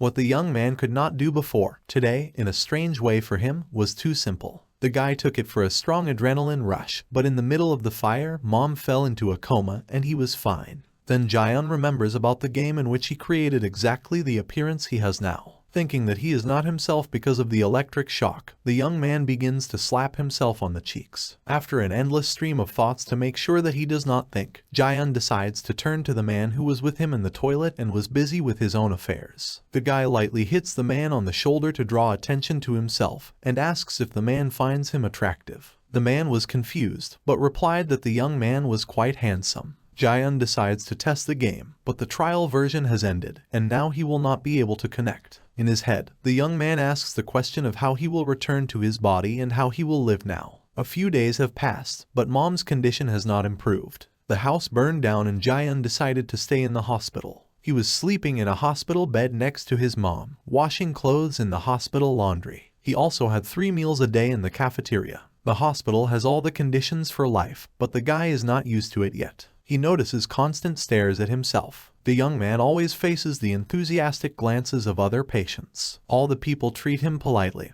and they put a couple more pieces of meat in the canteen. The young man sits down at a table and starts eating. People keep looking at the guy, and he still can't get used to it. Jaehyun puts a piece of meat in his mouth and remembers that he has the last meal ticket left in the cafeteria. The young man spent all the money from the bank card, but soon he will need it, because the school year will begin, and Jaehyun enters high school. Then the guy remembers about the insurance and decides to go to the bank to check the account on the card. He goes to the ATM and checks the balance. The young man sees the amount paid for insurance. Seeing this huge amount of payments, the guy realizes how important insurance was for Mom. Jaehyun tries not to think about it, but he is often visited by the fear of being alone. He would be happy if he had a best friend at school. After a while, the school year begins. Jaehyun bought himself a beautiful school uniform and the necessary supplies for studying. The young man approaches the gate of the school, but there are no other students there, and Jaehyun thinks that he came too early. While the young man is enjoying his new appearance and is already dreaming about the appearance of friends in his life, a beautiful girl in headphones turns out to be behind him. She pulls one earphone out of her ear and asks the guy to make way since she can't get through.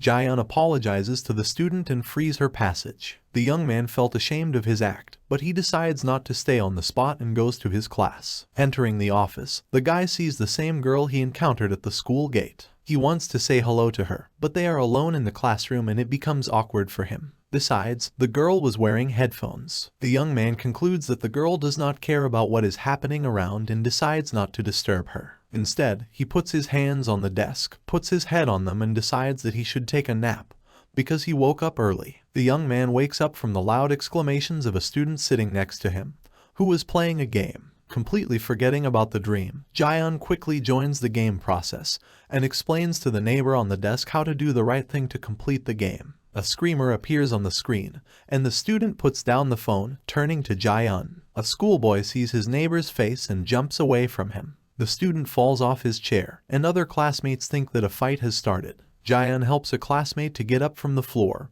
and classmates notice the young man's face. All the girls immediately turn all their attention to the guy, and the male part of the class is clearly dissatisfied with the appearance of a handsome man in the classroom. Both guys sit down, and Jaehyun says that they behave too loudly, and now everyone is looking at him. The student replies that it's not about their behavior at all. Jaehyun decides to check if his classmate is hurt, and discovers a bruise on the back of his neck. Then Song-ho replies that he was surprised by his neighbor's face more than the cast in the game. After Song-ho introduced himself, the classmates say it's nice to meet them. After getting acquainted, the young man asks Jaehyun to go through that ghost again, since he has not been able to go through it himself for a long time. While the guy was explaining to Song-ho how to pass this test correctly, the bruise on the young man's neck lights up green and passes quickly. At recess, students go to the cafeteria. Jaehyun is standing in a big queue and is thinking about how he can buy food as soon as possible. Then 3 guys appear next to him, in the head of which was Kang Kai-kal, the coolest guy of the school. Kai-kal tells Jaehyun that he can take whatever he wants. He treats. 2 guys who were with Kai-kal ask the young man if he lives in this city. They had the feeling that they were seeing Jaehyun for the first time. Then there are a lot of questions, and the guys decide that Jaehyun trainee. They also ask what position the young man occupies in the group and how long he has been training. After all the questions asked, Kai-kal says that since Jaehyun has such a face, from that day on he will be in their gang. The young man does not believe in the words that Kai-Call just said. It seems to Jaehyun that all this is a test. While the four guys were talking, Song-ho walks up to the cafeteria and orders a burger and Coke. Kai-Call and his friends are furious. They turn around and see a guy who, in their opinion, passed without a cue. But Song-ho doesn't understand what the student is talking about. After all, he thought they were just talking. Kai-Call grabs Song-ho's hand, and the young man's jacket button flies off. The student bends down to pick up the button, and the three guys start taunting Song-ho. They point to his worn-out school uniform and call him a lost puppy. Sun-ho's father is the owner of a small diner, so this moment does not go unnoticed. Kai-Call approaches Jaehyun and throws his arm over his shoulder, saying that if he is friends with people like Song-ho, then he will fail in life. The offenders did not calm down and continued to mock the poor kid.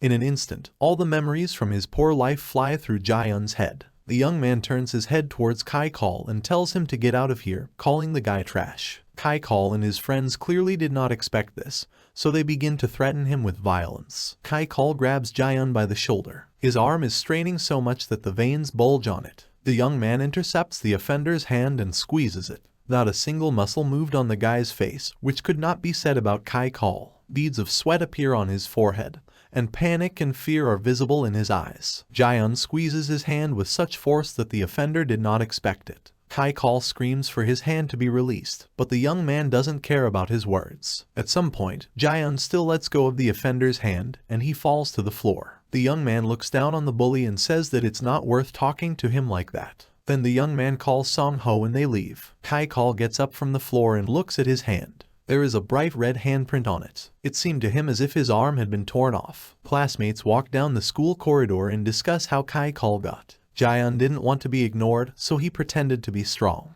But the young man does not understand why Kai-Call could not pull his hand away. While Jaehyun was talking about what happened in the cafeteria, Song-ho says that since they didn't manage to eat at recess, next time he will treat his classmate to something delicious in a cafe nearby. After hearing the good news, Jaehyun declares that he likes tteokbokki. The guy is very happy that he is going to have lunch with his friend for the first time. An alarm clock sounds in the room. The girl turns it off and gets out of bed. The same classmate who was once blocked by Jaehyun on her way to school. The girl turns on the light in her room and goes to the desktop to check the to-do list. Yoga and meditation are the first on the list, so the girl starts classes. After completing all her morning routine, the student is driven to school by her father. The schoolgirl is wearing headphones, so her man pulls one out of her ear and starts a conversation with his daughter. He is proud that the girl listens to online lectures from the very morning. He also praises the memory of his daughter, saying that the girl got it from her father. The student asks her father to give her the earphone, but the man wants to talk to his daughter because he is sleepy. Then the girl asks her father why he was working late with the patient again.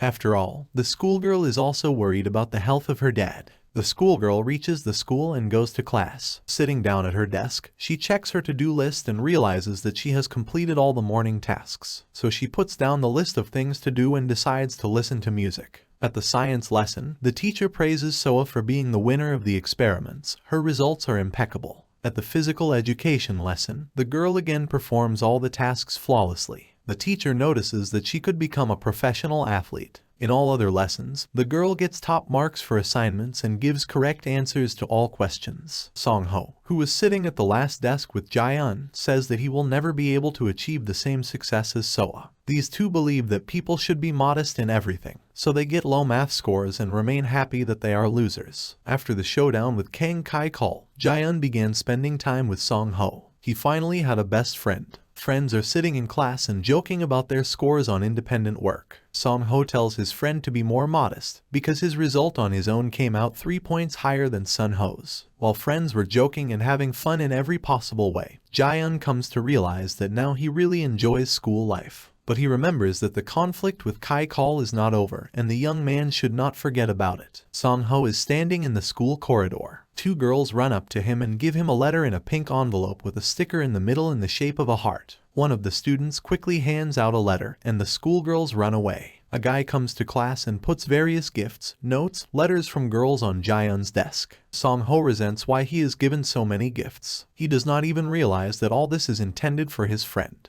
Jaehyun's appearance has changed, and now he is very popular among girls. The young man does not want to upset his friend, so he does not tell Song-ho that all these things are not given to him. Jaehyun tells his desk neighbor that he got all these gifts because of his beauty. Song-ho, in turn, jokingly beats his friend. After a comic skirmish, friends sit down at the desk and start eating sweets that the girls gave. Kai-Kal's gang looks towards the guys and are very angry. After all, even the most beautiful girl from a parallel class named Kim Hee-jin gave sweets to Jaehyun. Kai-Kal tells his friends that the time has come, and it's time to take revenge on Jaehyun for what he did then.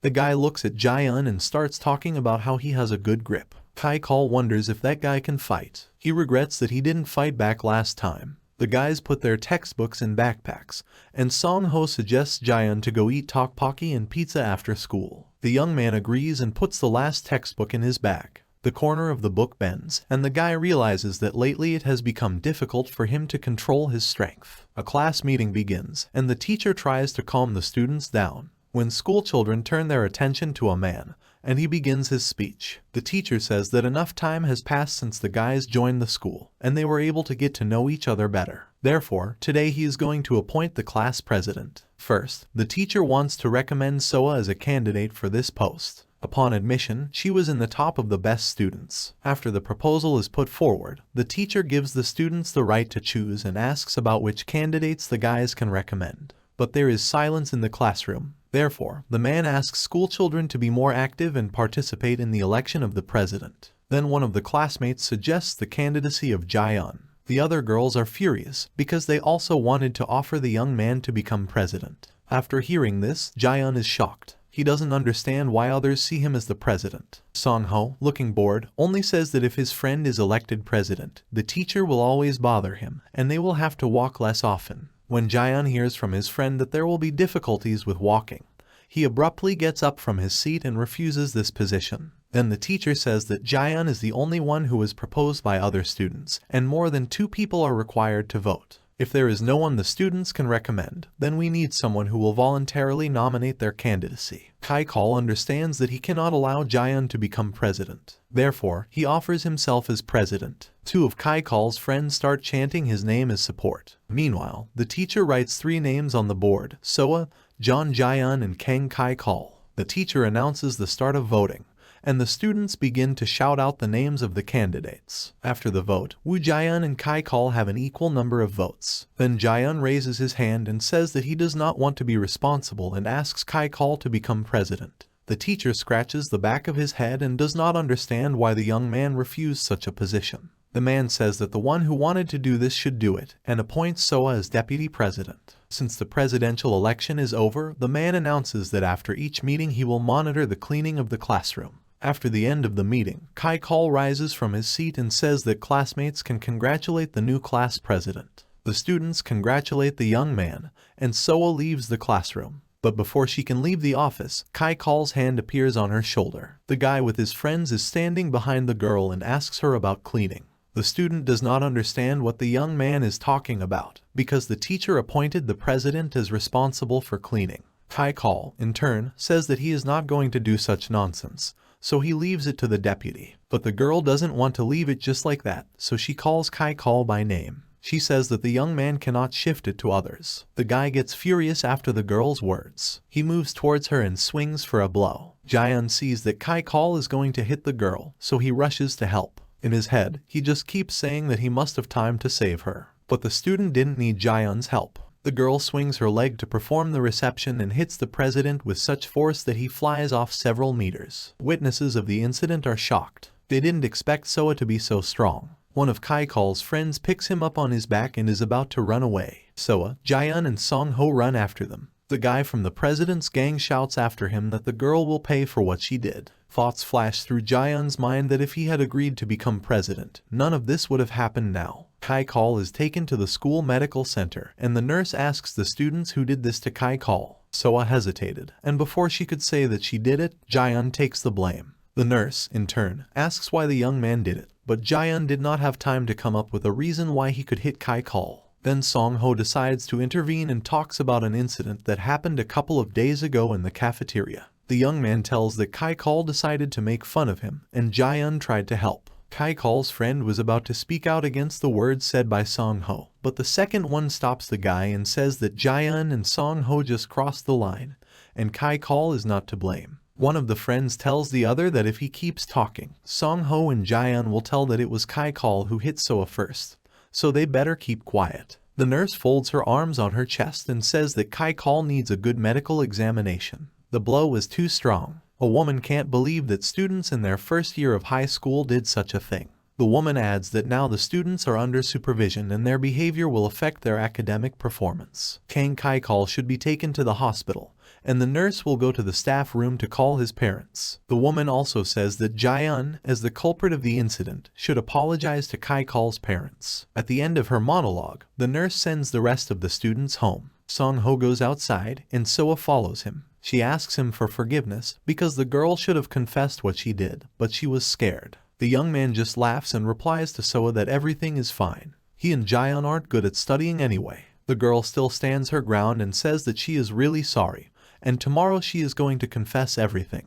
But Song-ho dissuades her from this venture. The young man also says that Kang Kai-Call will not be at school for some time, and they will return famous. Soa, lowering her head, says that they will be punished because of her. But Song-ho doesn't care about that. He is only interested in how the girl managed to hit Kai-Call like that. A smile appears on Soa's face, and the girl tells the young man that she practiced taekwondo for self-defense. She had fun doing it, so she continued and got a black belt. The astonished young man turns to Soa and asks about how she managed to get a black belt. The girl says that she was scared, and this is the first time she hit someone. Soa then decides to ask Song-ho for Jaeon's number, but the young man refuses. The guy thought that Soa had fallen in love with Jaeon and told the girl that if she was interested in him, then she should ask for the phone number herself. Soa was confused after the young man's words, so she stops. The girl replies that she does not need a relationship, and if Kai-Call is sent to the hospital, she will need to visit him and apologize. Therefore, she needs Jaeon's number in order to ask for the ward number. Song-ho laughs in response and still gives his friend's phone number. Meanwhile, Jaeon is standing by the bed in the infirmary. He looks at Kai-Call and, lifting his bangs, looks at the bruise on his forehead. Realizing that Kai-Call most likely has a concussion and a bruise will remain,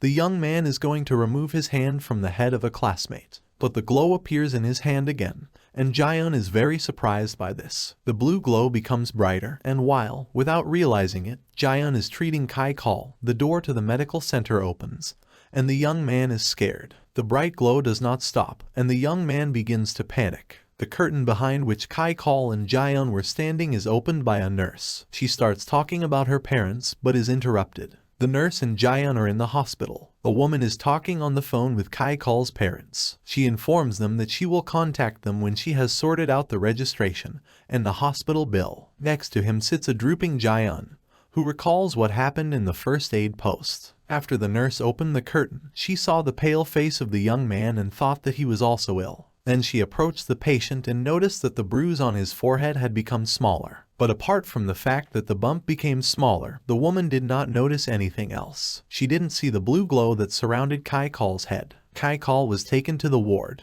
His father came to the young man, so the nurse and Jaeon bent down to apologize for what had happened. The woman says that from now on she will be more attentive to her work and will not allow such situations again. Kai-Call's father replies that his son is not so weak to feel sorry for him. He then shifts his gaze to Jaeon. A man asks a young man if he is engaged in some kind of sport. The guy slightly unbends and answers in the negative. Then the man says that he gave Kai-Call a good shake, and the young man looks quite strong. The father suggests Jaeon to go to their gym and work out there. The man promises that if he learns well, he will be able to fight back against any classmate and no one will even dare to approach him. The teacher intervenes in their conversation and asks to do without mistreatment. A nurse enters the room and announces that it's time for Kai-Call to change the IV. The teacher decides to leave the ward. The nurse who came to change the IV recognizes Jaeon. She asks him what he's doing here. The young man answers her that his friend is in this hospital. Then the teacher asks how they know each other. Jaeon says his mom is lying here. The teacher tells the student that she wishes his mother a speedy recovery. She also adds that she must personally check on her. Jaeon and the teacher go to the ward to the young man's mother. The woman is horrified and asks what happened. Jaeon talks about a fire that recently occurred in their house,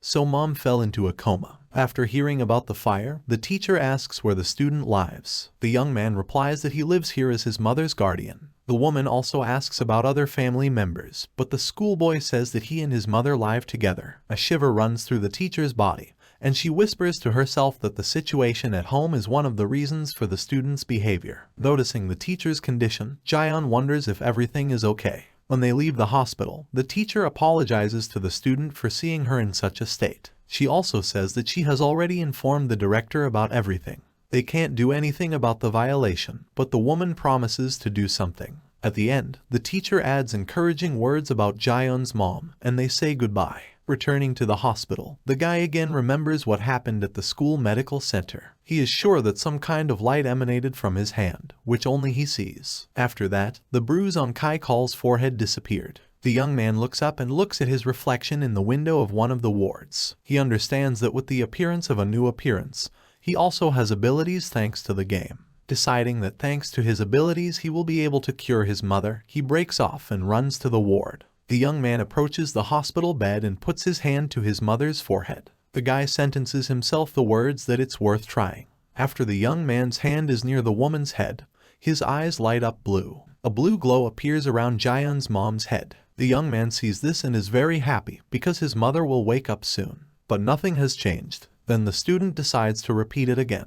But a message appears in front of him, which says that it takes time to reuse the healing touch ability. The young man is very surprised by this. He also notices that if you open your eyes, the message disappears. As soon as the waiting time is over, Jaeyeon reappears a message stating that the healing touch uses mental power to restore vitality in small amounts for a certain period of time. At some point, Jaeyeon realizes that this ability is activated when he raises his hand, and it will be available for a while. The young man also assumes that when he closes his eyes, he will be able to see all the information about the game. And he's not wrong. Jaeyeon puts his hand to his mother's forehead and closes his eyes. His mom's health status bar appears in front of him. Her vitals are very low, so it's hard for Jaeyeon to make her wake up. Indicators called poisoning and bleeding are highlighted in red. It was the gas that caused lung damage, and because of this, mom's energy drops. Also, the indicators paralysis and coma are highlighted in red. The young man begins to panic. After 10 attempts to bring mom to her senses, her vitality is not added. Jaeyeon is at a loss. He does not understand how he can maintain his mother's condition. The guy abruptly gets up from his chair and walks up to the wall. Leaning on her, he begins to swear at the situation that came out. Because of the anger boiling inside him, the young man decides to release her and hits the wall with his fist. Because of its strength, a through hole is formed in the wall. Seeing that he broke through the wall, the guy tries to pull out his hand, and a lot of thoughts fly through his head. He doesn't understand how he did it. Jaeyeon still managed to pull his hand out of the wall. As soon as he was able to do this, the young man looks into the hole and sees a boy there. The child stands with his mouth open from shock and looks at the hole in the wall. When Jaeyeon realizes what's going on, he asks the boy if he's hurt himself. But the child starts crying and runs away. Jaeyeon runs out of the ward in order to calm down and explain to the boy that the guy does not pose any threat. While the child was running away from the young man, he turns around at Jaeyeon's voice, stumbles and falls. The guy runs up to the boy. He begins to cry even harder, and the young man notices that Minwoo has injured his knee. Jaeyeon lifts the boy's pant leg to make sure of his words. A bloody wound formed on his knee. When the young man decides that he needs to call a nurse, the wound heals from the touch of the guy. The boy is delighted after what he saw. He calls the young man a real hero and is no longer afraid of him. While the child was admiring Jaeyeon's abilities, the guy suddenly has a headache. After that, a message appears that the young man has reached the 2nd level. A message appears on the red plaque. It says on it that the guy has only 1% of his strength left. Jaeyeon is scared by this message. He does not understand when he managed to spend so much energy. Then the young man realizes that because of the transition to a new level, he has a headache. But it doesn't even have a charger to charge. A little later, a nurse comes and takes Minwoo to take him to his parents. The guys say goodbye, and the girl asks about the drawing on the wall. The boy answers her that he drew it. The picture showed Spider-Man and Min W. Thanks to the boy, Jaeyeon was not caught when he made a hole. A little later they will definitely fix it. Jaeyeon is sitting in mom's room, next to her hospital bed. The young man grabs his head. The pain is so intense that even the body cannot be controlled. The student decides to take a nap. He should get better after that. The guy falls asleep and a message appears saying that the fatigue limit has been reached. The character has switched to inactive mode. Logout will occur automatically within a few minutes. In the morning, Jaeyeon wakes up with his usual face. After waking up, the guy feels hungry, so he decides to go to the cafeteria and eat. The young man approaches the elevator and Soa comes out of it. She is going to call Jaehyun and is wondering if she will wake the guy up with her call. Jaehyun passes by the girl with a phone in his hands. Classmates pass by each other, everyone is in their own thoughts. Jaehyun doesn't understand why he's so sleepy, and Soa is wondering if it's worth calling Jaehyun. The girl still calls the young man, and his phone starts vibrating. The guy looks at the screen and sees an unknown number. Mistaking it for spam, he hurries to the elevator. Soa turns to the guy, but realizing that it's not Jaehyun, leaves. The young man did not pick up the phone, so Soa decides to write a message. She writes to the guy that she wants to know the room number of Kai Call and asks him to answer as soon as he can. Jaehyun gets a message, and he starts typing a text with the ward number. The guy goes down to the cafeteria and asks for more pork cutlets. The female cook does not understand what the guy is talking about and answers him that one cutlet is intended for a person and asks the next person to come up. Jaehyun doesn't understand what's going on. They didn't even say hello to him today. The student returns to the ward and stops by his mother's bed. He remembers yesterday's headache and thinks that he can already use his abilities on mom. But the young man notices that even if he slept a little, everything is too vague in his eyes. Jaehyun decides that he needs to wash his face. He walks into the bathroom and sees his real appearance in the mirror. The young man is horrified after seeing his real self. The student sits on the floor next to his mother's bed and starts to get nervous. He doesn't know what to do next. He entered high school with a handsome face and will return as an ordinary guy. He just managed to find a friend. He began to live a happy school life. A nurse enters the room. She says that it's time for injections for patient Hong Min Ya. The nurse sees an unknown young man and asks him where Jaehyun is. He replies that Jaehyun has gone away for a while. The woman is surprised that Jaehyun has left the ward. Then she decides to ask if they are the same age. The young man responds positively. The woman says that Jaehyun is so tall, so sometimes she forgets that he is a schoolboy. The nurse also suggests that it is not easy for students to live. After all, Jaehyun looks like a star, and this guy is just an ordinary schoolboy. She thinks that because of this difference, guys often get into awkward situations. After the nurse has done the necessary procedures, Jaehyun approaches his mother. He understands that even if he puts his hand to her forehead, nothing will happen, because the young man has already lost his strength. He can't see well again, and all the clothes are too big. In the cafeteria, Jaehyun is no longer the main guest, and the nurse was completely indifferent to him. If he hadn't become that John Jaehyun, he wouldn't have known what it would be like to live differently. The guy will no longer be able to go to school, and no one in the hospital will believe that he is the patient's son. Tears begin to flow down the young man's face, and he realizes that he is really lonely now. Jaehyun remembers the day his mom made tonkas and they had dinner together. Only mom loved Jaehyun so much. The young man does not believe that there is no way to return that ability. Then Jaehyun, full of determination, goes to buy new things and glasses. After a little shopping, the young man goes to the library to find out if it is possible to return the abilities. Since the game has not officially been released yet and there is no access to it, the student decides to read the information about the lightning strike. After all, it was thanks to that blow that he got the appearance of a handsome man and the abilities of a healer. The guy finds information that getting an electric shock from lightning is a rare phenomenon. But if it happened, then there is a possibility of death. After reading everything that was written on the internet, Jaehyun decides to find more information in books. He goes to the bookcase and starts searching for the necessary literature. Having collected a large stack of books, he is asked to stop and Soa appears behind him. The girl put her hand on the young man's shoulder in order to attract his attention. Jaehyun turns around and sees his classmate. Jaehyun did not expect to meet his classmate in the library. The young man drops the books on the floor out of fright, and the girl apologizes to him because it was her fault. Despite the fact that Soa was in the hospital and the library is nearby, it seemed strange to him that the girl came here on a day off. While the guy was collecting books that had fallen on the floor, he looks up at Soa and asks what she wanted to know. The girl in response hands him his phone and says that he forgot it on the bookshelf. Jaehyun takes his phone out of the hands of a classmate, and she goes down to help collect books. She sees how much literature the young man had in his hands, so she says that he reads a lot. Then she lists the genres of the books. Among them were works about natural disasters, science fiction, games, and cartoon characters. While the young man is trying to find a suitable answer, Min W appears behind the closet. The boy calls his sister Soa and shows her comics about the alien boy. The child enthusiastically tells the girl about the comic book that he managed to find, and Jaehyun recognizes Min Woo and asks him about his knee. When the young man realizes that Minwoo does not recognize him because of the change in appearance, it becomes too late. At first, the boy does not understand what the unknown guy is talking about. But a little later, the child realizes that this is the same guy who helped heal his knee. After visiting the library, Jae-eun and Soa decide to go outside and sit on a bench near the nearest shop and have a drink. When Soa goes to the store, the young man asks the boy if he remembered what Jae-eun told him. The child repeats the guy's words that he is an undercover hero, therefore he hides his identity. The boy promises that he will not tell anyone the secret of his brother. Jae-eun says that Minwoo should keep it a secret from Soa's sister. The child assures the guy that he can rely on him.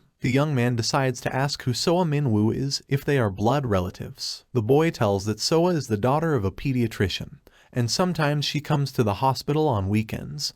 They play together. The girl leaves the store and approaches the guys with 2 small bags of food and offers them all to eat together. The guys start eating, and Soa notices that these two are similar. Despite the fact that they met only yesterday, the guys have already managed to get close enough. Minwoo, who is so shy that he can't even look the teachers in the hospital in the eye. The girl does not believe that the boy missed a person so close to him in such a short time. The girl watches as Jae-eun helps to remove the crumbs from the boy's mouth after eating pancakes. Soa notices the guy's careful relationship with the child and considers him cute. After all, not everyone will be able to win over a taciturn little boy. After the meal, the guys go back to the library. Jae-eun lifts the boy onto his shoulders so that he can get a book from the top shelf. And then Soa understands why Minwoo liked Jae-eun so much. Soa and Jae-eun are sitting at a table surrounded by a large stack of books, and Minwoo is reading a favorite comic book on a child's chair. The girl decides to ask the guy why he needs so many books, because in the library it is allowed to take no more than 5 pieces. She wonders if he will have time to read everything.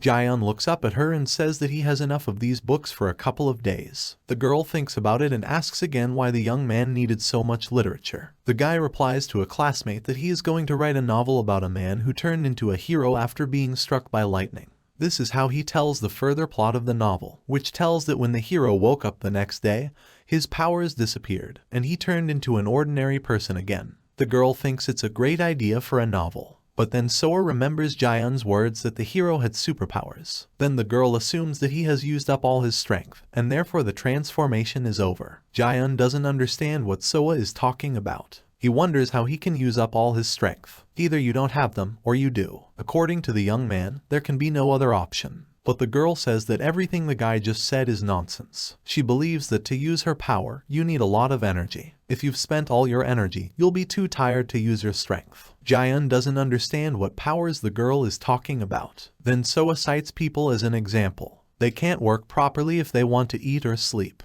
Then the young man realizes that he spent too much effort yesterday. And even with superpowers, he is still an ordinary person. Jae-eun remembers yesterday's headache. He felt tired and depressed. He also remembers that even after he had breakfast, the feeling of hunger did not disappear. Then Jae-eun realizes that even being in another body, his needs remain the same. He still needs good nutrition and sleep. After the puzzle has formed in the young man's head, he grabs Soa by the hand, thanks her for the hint and runs away. When the girl realized that the guy had left, she remembers that she did not have time to ask his name. But it was too late. Jae-eun had already run out of the library. He ran as fast as he could while a lot of thoughts flew through his head. This game also has a fatigue system. If in the game mental forces do not have a common strength, then in life the opposite is true. When fatigue reaches its maximum value, the player becomes limited in his actions. Probably, if you restore all your strength, you can return back to the character's appearance. Jae-eun reaches the restaurant. He orders 5 servings of pork. Now that the young man has realized that his strength depends on nutrition and sleep, he is going to make up for it all. Jae-eun quickly finishes eating pork. The young man pays with his mom's card and leaves the restaurant. Leaving the room, the guy finally feels full. A message suddenly appears in front of his eyes, which says about logging into the game. The student sees this message and breaks off to find a deserted place. Jae-eun returns to the hospital and repairs the hole in the wall he made yesterday.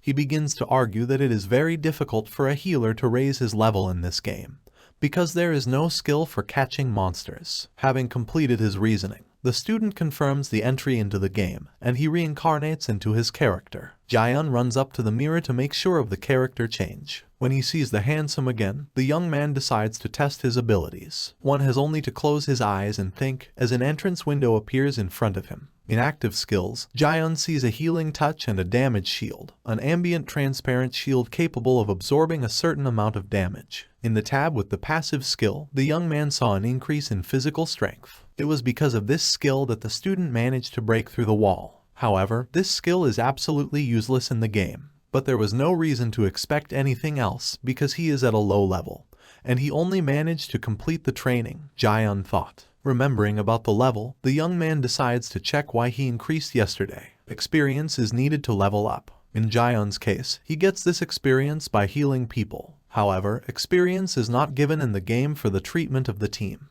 The student comes out of the bathroom and stands near his mother's bed. He understands that with the skills he has now, he will not be able to cure his mother. The guy promises to do everything possible to heal her. If Jaehyun fails, he will come to the hospital every day and treat other patients. But if the kid uses mental strength, then his body will return to its former form, and then he will not be able to go to school. Jaehyun grabs his head because he's going crazy with his thoughts. Suddenly, a scream is heard from the corridor, and the young man rushes to help. The young man runs out into the corridor and sees a patient with a knife in his hands, who threatens the nurse. The man's voice breaks into a scream, and he demands to call the chief doctor. A crowd of patients are watching what is happening, and no one can help. The doctor told this patient that there would be no relapse, said that the man was healthy. A desperate patient screams at the whole hospital and asks for a cancer pill. After assessing the situation, Jaehyun feels the smell of fumes from the man. He is now standing in the middle of the hospital corridor and brandishing a knife, and the nurse is standing all alone. Fear and panic are visible on the girl's face. She tries to calm the drunk patient,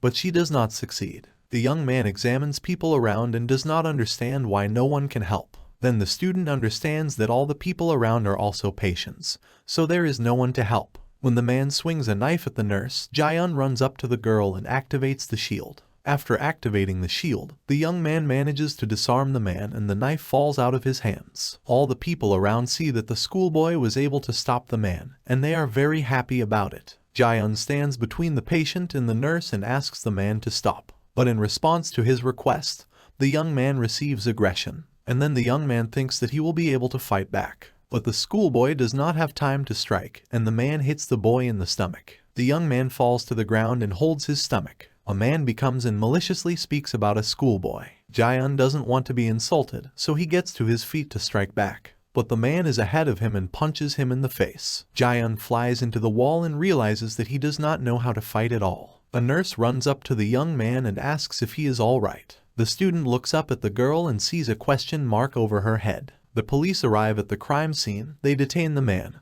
and 2 policemen take the drunk patient out of the hospital. The rest of the visitors and patients of the hospital are happy that everything is over and everyone is going to their wards. Meanwhile, Jaehyun is sitting in the ward, and the injured nurse is treating the wounds on his face. The girl thanks the young man for his help, because she is alive only thanks to him. A message about the completion of the mission appears in front of the young man. Recently, a question mark appeared above the nurse's head. Apparently, this was a sign of the progress of the quest. In real life, missions can also appear. Then, in front of the young man, he sees another message about moving to a new level and getting a new skill. While the nurse is treating the bruise on the young man's face, she remembers that he was also hit in the stomach. The girl informs that after she finishes her work, she will call a resident. The young man declares that he does not need a doctor because it does not hurt him. While he's talking about it, the guy is treating his bruise on his stomach. Since people may notice that he is treating his face, he decides to do it later. The nurse stands her ground. She tells the young man that even if he looks healthy,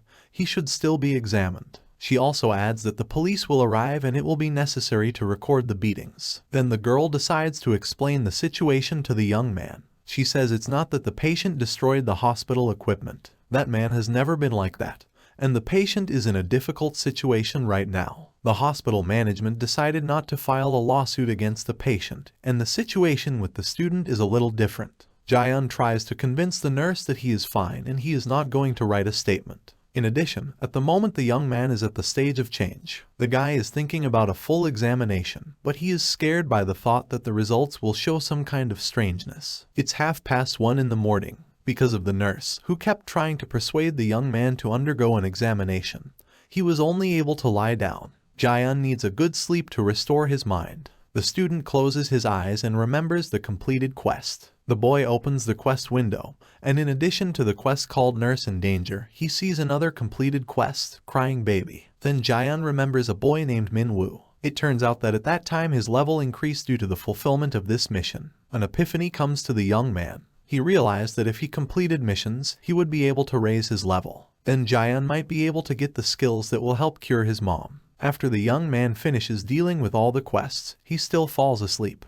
The student wakes up very sleepy as expected. He realizes that he should have slept longer to replenish his strength. The guy's face is swollen even more than yesterday. The pain was so severe that it hurt him even to brush his teeth. Jaehyun was sorry to waste his mental strength, but he had to use treatment so that he could go to school. The young man brings his hand to his face and uses the treatment. For a second, he wonders if the others can see that he is using this skill. The next day, a sleepy Song-ho and Jaehyun are sitting in the schoolyard. Jaehyun asks a friend why he looks so tired. Song-ho says that on weekends he helped his parents at work, and adds that he hates Mondays. Soa calls the guys by name and tells them that if they don't hurry up, they will all be late together. Traces of fatigue immediately disappear from the guys' faces, and they run after the girl. They collect garbage near the school grounds. Song-ho, who is holding a soda can in his hand, asks Soa why she told the truth to the teacher. After all, they were all punished in the end. The girl explains that she did it so that none of them would have problems. Kang Kai-kal is to blame for all this, and the guys have nothing to do with it at all. Jaehyun approaches the girl and takes a huge bag of garbage from her hands. When the young man brings the package to the dumpster, he tells Soa that it was self-defense on her part, and the girl is not to blame for anything. Song-ho, in turn, adds that no one will believe that Soa hit Kai-kal. After recovering, Kai-kal returns to school. An enraged young man enters the classroom, and everyone turns in his direction. The students begin to whisper that he was beaten by a girl. The young man intends to restore his authority and power among schoolchildren. Jaehyun and his friends were forced to clean up the school grounds, and after lunch they will have to go back to it again. Song-ho sees a happy Soa with a full tray of food. He is surprised and asks how the girl is going to eat it all alone. Soa, in turn, replies that she spent a lot of calories during the cleaning, so this is a normal portion. 3 students sit down at the table, and Song-ho jokes at the guys because of their portions. Classmates have a pleasant conversation and make fun of each other in every possible way. 2 female students notice Soa in the company of Jaehyun. They call the girl a hooligan and sincerely do not understand how she managed to get close to Jaehyun.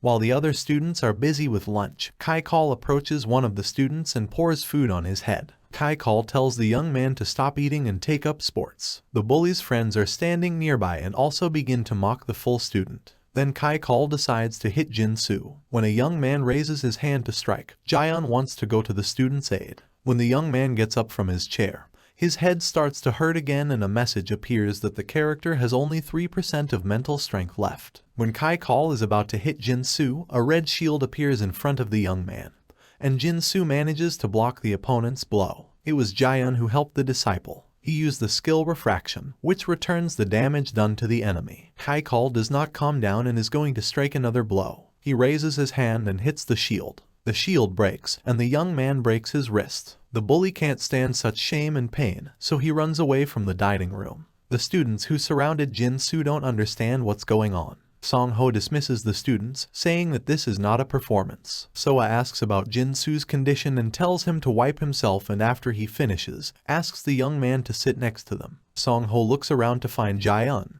because recently he was standing next to him. The young man looks down at the floor and sees a friend unconscious. Then Song-ho lifts the classmate on his back, and they, along with Soa and Jin-soo, go to the medical center. While Jaehyun is unconscious, a message appears about the completion of the mission. When the friends get to the infirmary, the nurse asks Song-ho why Jaehyun is unconscious and who he fought with again. The young man explains that the student did not fight with anyone, he just suddenly fainted. The nurse thinks that the reason is food, and then she asks the students about their condition. The guys reply that they are all right. The woman says that she does not observe external symptoms. The young man looks healthy. Song-ho objects and says that Jaehyun looked tired and depressed in the morning. Soa also remembers that the young man ate a large portion at lunch. After listening to the students, the nurse decides to put Jaehyun on a drip. After the woman has done this, a message appears stating that mental strength has begun a gradual recovery due to taking a mental strength potion. After a while, Jaehyun comes to his senses. He jumps up from his bunk and does not understand where he is and what happened to him. He reads all the messages that came to him while he was unconscious and realizes that his mental strength has run out. In a panic, the young man opens the front camera to check if he has returned to his real appearance. But when he opens the camera, Jaehyun discovers that he remains just as handsome. The student pulls back the curtain, and the nurse sees that the young man has regained consciousness and asks about his well-being.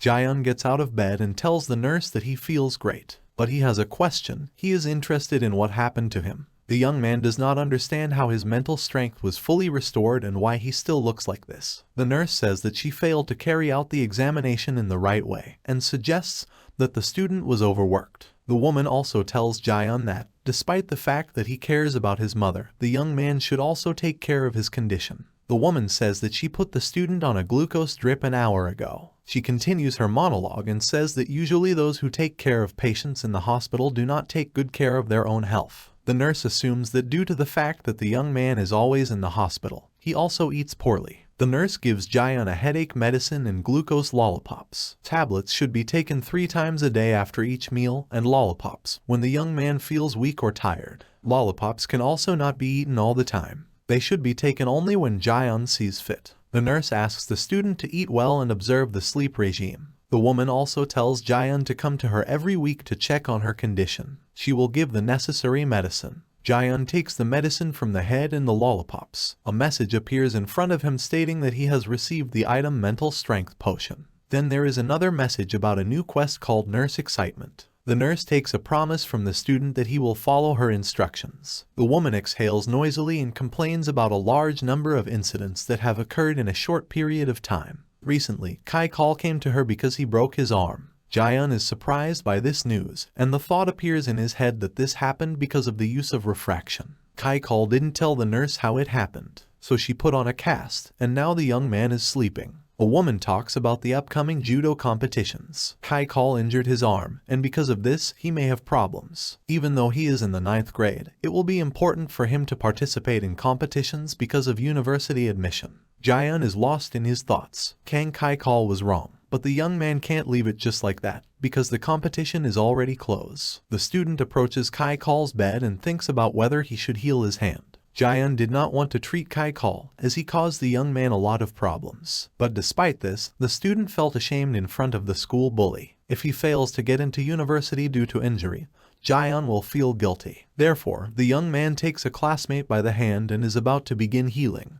But Kai-Kal wakes up. He sees Jaehyun in front of him, who is holding his hand and asks him what he is doing. The guy's cheeks turn red with embarrassment, and he quickly pulls his hand away. To Kai-Kal's question, Jaehyun replies that he was interested in looking at the fracture. The bully rises from the bed and begins to threaten a classmate, turning to a scream. Hearing the students quarreling, the nurse looks out from behind the curtain and says that if they fight again, this time everyone will be forced to wash the school toilets. The guys, as if nothing had happened, smile and say that there is no question of any fight. Jaehyun gets upset because he didn't have enough time to finish the treatment of his hand. But now the young man can't do anything about it. A week later, judo competitions are held. Students return home by bus. The student who took the first place notices in what mood Kai-Kal is, so he sits down next to him in the next seat. The student calls Kai-Kal by name and he, noticing the presence of a person nearby, takes off his headphones. The student begins to say that he still can't believe that he took the first place. Previously, the guy had never managed to win in competitions. The boy is sincerely glad that he will be able to enter the university. Kai-Kal, after listening to his speech, becomes enraged. He grabs the young man by the collar of his jacket and starts shouting at the winner. The guys sitting on the bus call the coach to help solve the conflict between the two students. Kai-Kal's father approaches the swearing guys. He crosses his arms over his chest and demands to stop the fight since the competition has already ended.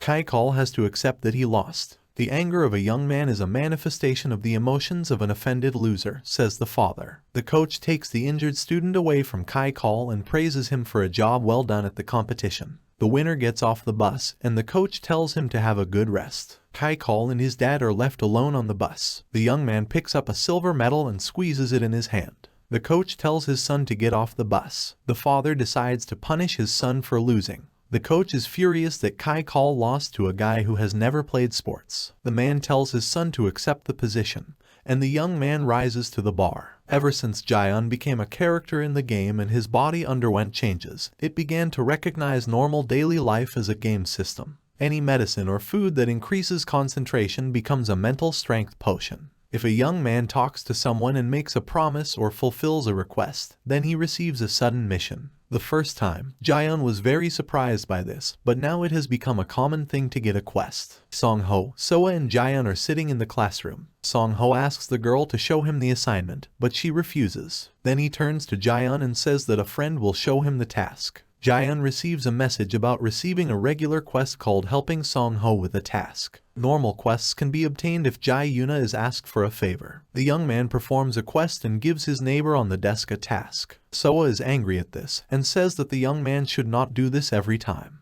The girl turns to the back desk and says that Jaeon's tasks were completed incorrectly. Soa begins to list the numbers of tasks in which mistakes were made. The guys listen carefully to the girl. After that, we have a message saying that the mission helping Song-ho with the task was a failure. But Jaeon doesn't get upset if he fails to complete some quest. After completing the mission, you can get a standard set of rewards, an increase in experience points or sympathy. The sympathy award is much more important than it seems, and the more favorable the quest, the more rewards you can get. Thanks to the experience that Jaeon has gained during the entire time of completing quests, he is already at the initial stage of the 5th level. However, little experience is given for such minor tasks. Song-ho and Jaeon decide to go to the store at recess, as both are hungry. The friends go out to the schoolyard and see Kai-kol and his company mocking Jin-soo again. A message appears about a sudden task called saving Jin-soo. In sudden tasks where you need to save someone, Jaeon gets a lot more experience. This time, the young man decides to save Jin-soo and use the shield more discreetly. Jaeon doesn't know how to fight, so he doesn't have a single chance of winning. Instead, the young man will be able to use the shield from a distance and secretly help Jin-soo. Song-ho shouts to Kai-kol and demands that the bully stop. Moments from the day he lost in the competition flash through Kai-kol's mind. The young man becomes furious and turns to the source of the sound. Jaeon did not expect that his friend would call Kai-kol, because the young man had already used the skill. He needed time to protect Jin-soo without being noticed. An angry Kai-kol approaches Song-ho. The young man tells the bully that offending the weak is a low act. Kai-kol gets even angrier and says that Song-ho decided to annoy the wrong person today. The young man grins and his cry is heard all over the schoolyard. He calls Han Granny. No one understood what had happened. While Kai-kol was trying to understand Song-ho's words, a ball flies from the football field at high speed right into the bully's face. The students who were on the field are indignant why Song-hee threw the ball in a completely different direction. The same Han Granny approaches the guys. She turns out to be a student with a very beautiful appearance. She shouts at Song-ho and tells him that she has already warned him about what will happen to the guy if he calls her that at school. Kai-kol's friends are confused. They don't understand where the ball came from. Song-ho tells Jin-soo to leave quickly before Kai-kol realizes what has happened. The bully is sitting on the ground and holding his nose, from which blood is pouring. Song-hee approaches Kai-kol and apologizes to him, explaining that she was actually aiming at Han Song-ho. The guy looks up and freezes. His cheeks are covered with blush and it seems to him that an angel or a goddess is standing in front of him. At school, the bell rings for the lesson, and the students scatter to the classrooms. While the students are busy with the lesson, Jaeon writes a note to Song-ho, in which he asks who the girl is. The young man in response writes that this is his twin sister Han Granny. He deliberately provoked her to throw the ball and hit Kai-kol. Jaeon, Song-ho, Soa and Jin-soo are sitting in a restaurant and discussing a project. The girl says that Song-ho forgot about the group project, and Jaeon did his task, but everything is wrong with him. Only Soa and Jin-soo prepared properly. Song-ho crosses her arms over her chest, taking the pose of an offended person, and says that since Soa is engaged 3 times more than others, she could do the task for the others. At the end, the young man adds that even if they had done the project, the girl would have been unhappy with the result anyway. Soa gets angry after Song-ho's words. The girl says that since today the guys came unprepared, then the same situation will happen again next time. If this continues, the Soa will be forced to tell the teacher about everything. Song-ho's mom comes up to the table where a group of friends were sitting and starts swearing at him for the fact that the young man does not study at all and, in addition, substitutes his friends. A woman brings a tray with food, saying that the guys must have a hard time because of her son's antics. Having placed all the food on the table, Mama Song-ho wishes the guys a pleasant appetite and a good rest. Friends taste each dish and admire the taste of each of them. Soa puts tteokbokki in her mouth, and the girl notices that they are moderately spicy, but at the same time sweet. Mom and son do not doubt the taste of their food, because they cook each dish according to a special family recipe. Jaeon, Soa and Jin-soo confirm their words again and say that the food is cooked flawlessly. When the friends are done with lunch, Jin-soo asks the guys who is making a presentation for the group project. Soa points his finger at Song-ho and says it's his turn to make a presentation this time.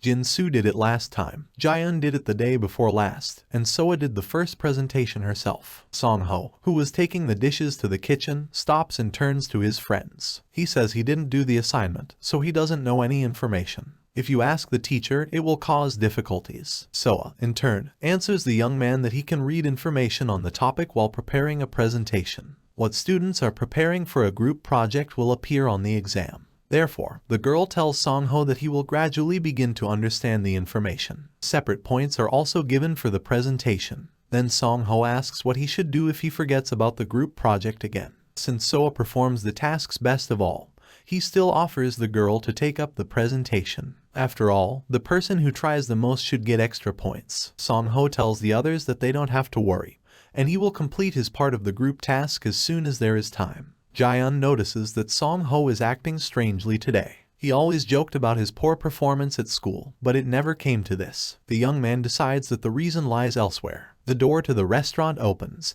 and Song-ho's sister enters the room. She announces her return to her parents and notices her brother's friends at the table. Everyone pays attention to the girl, and Jaeon recognizes Song-ho's sister. Soa turns around at the female voice, and the appearance of this girl seems familiar to her.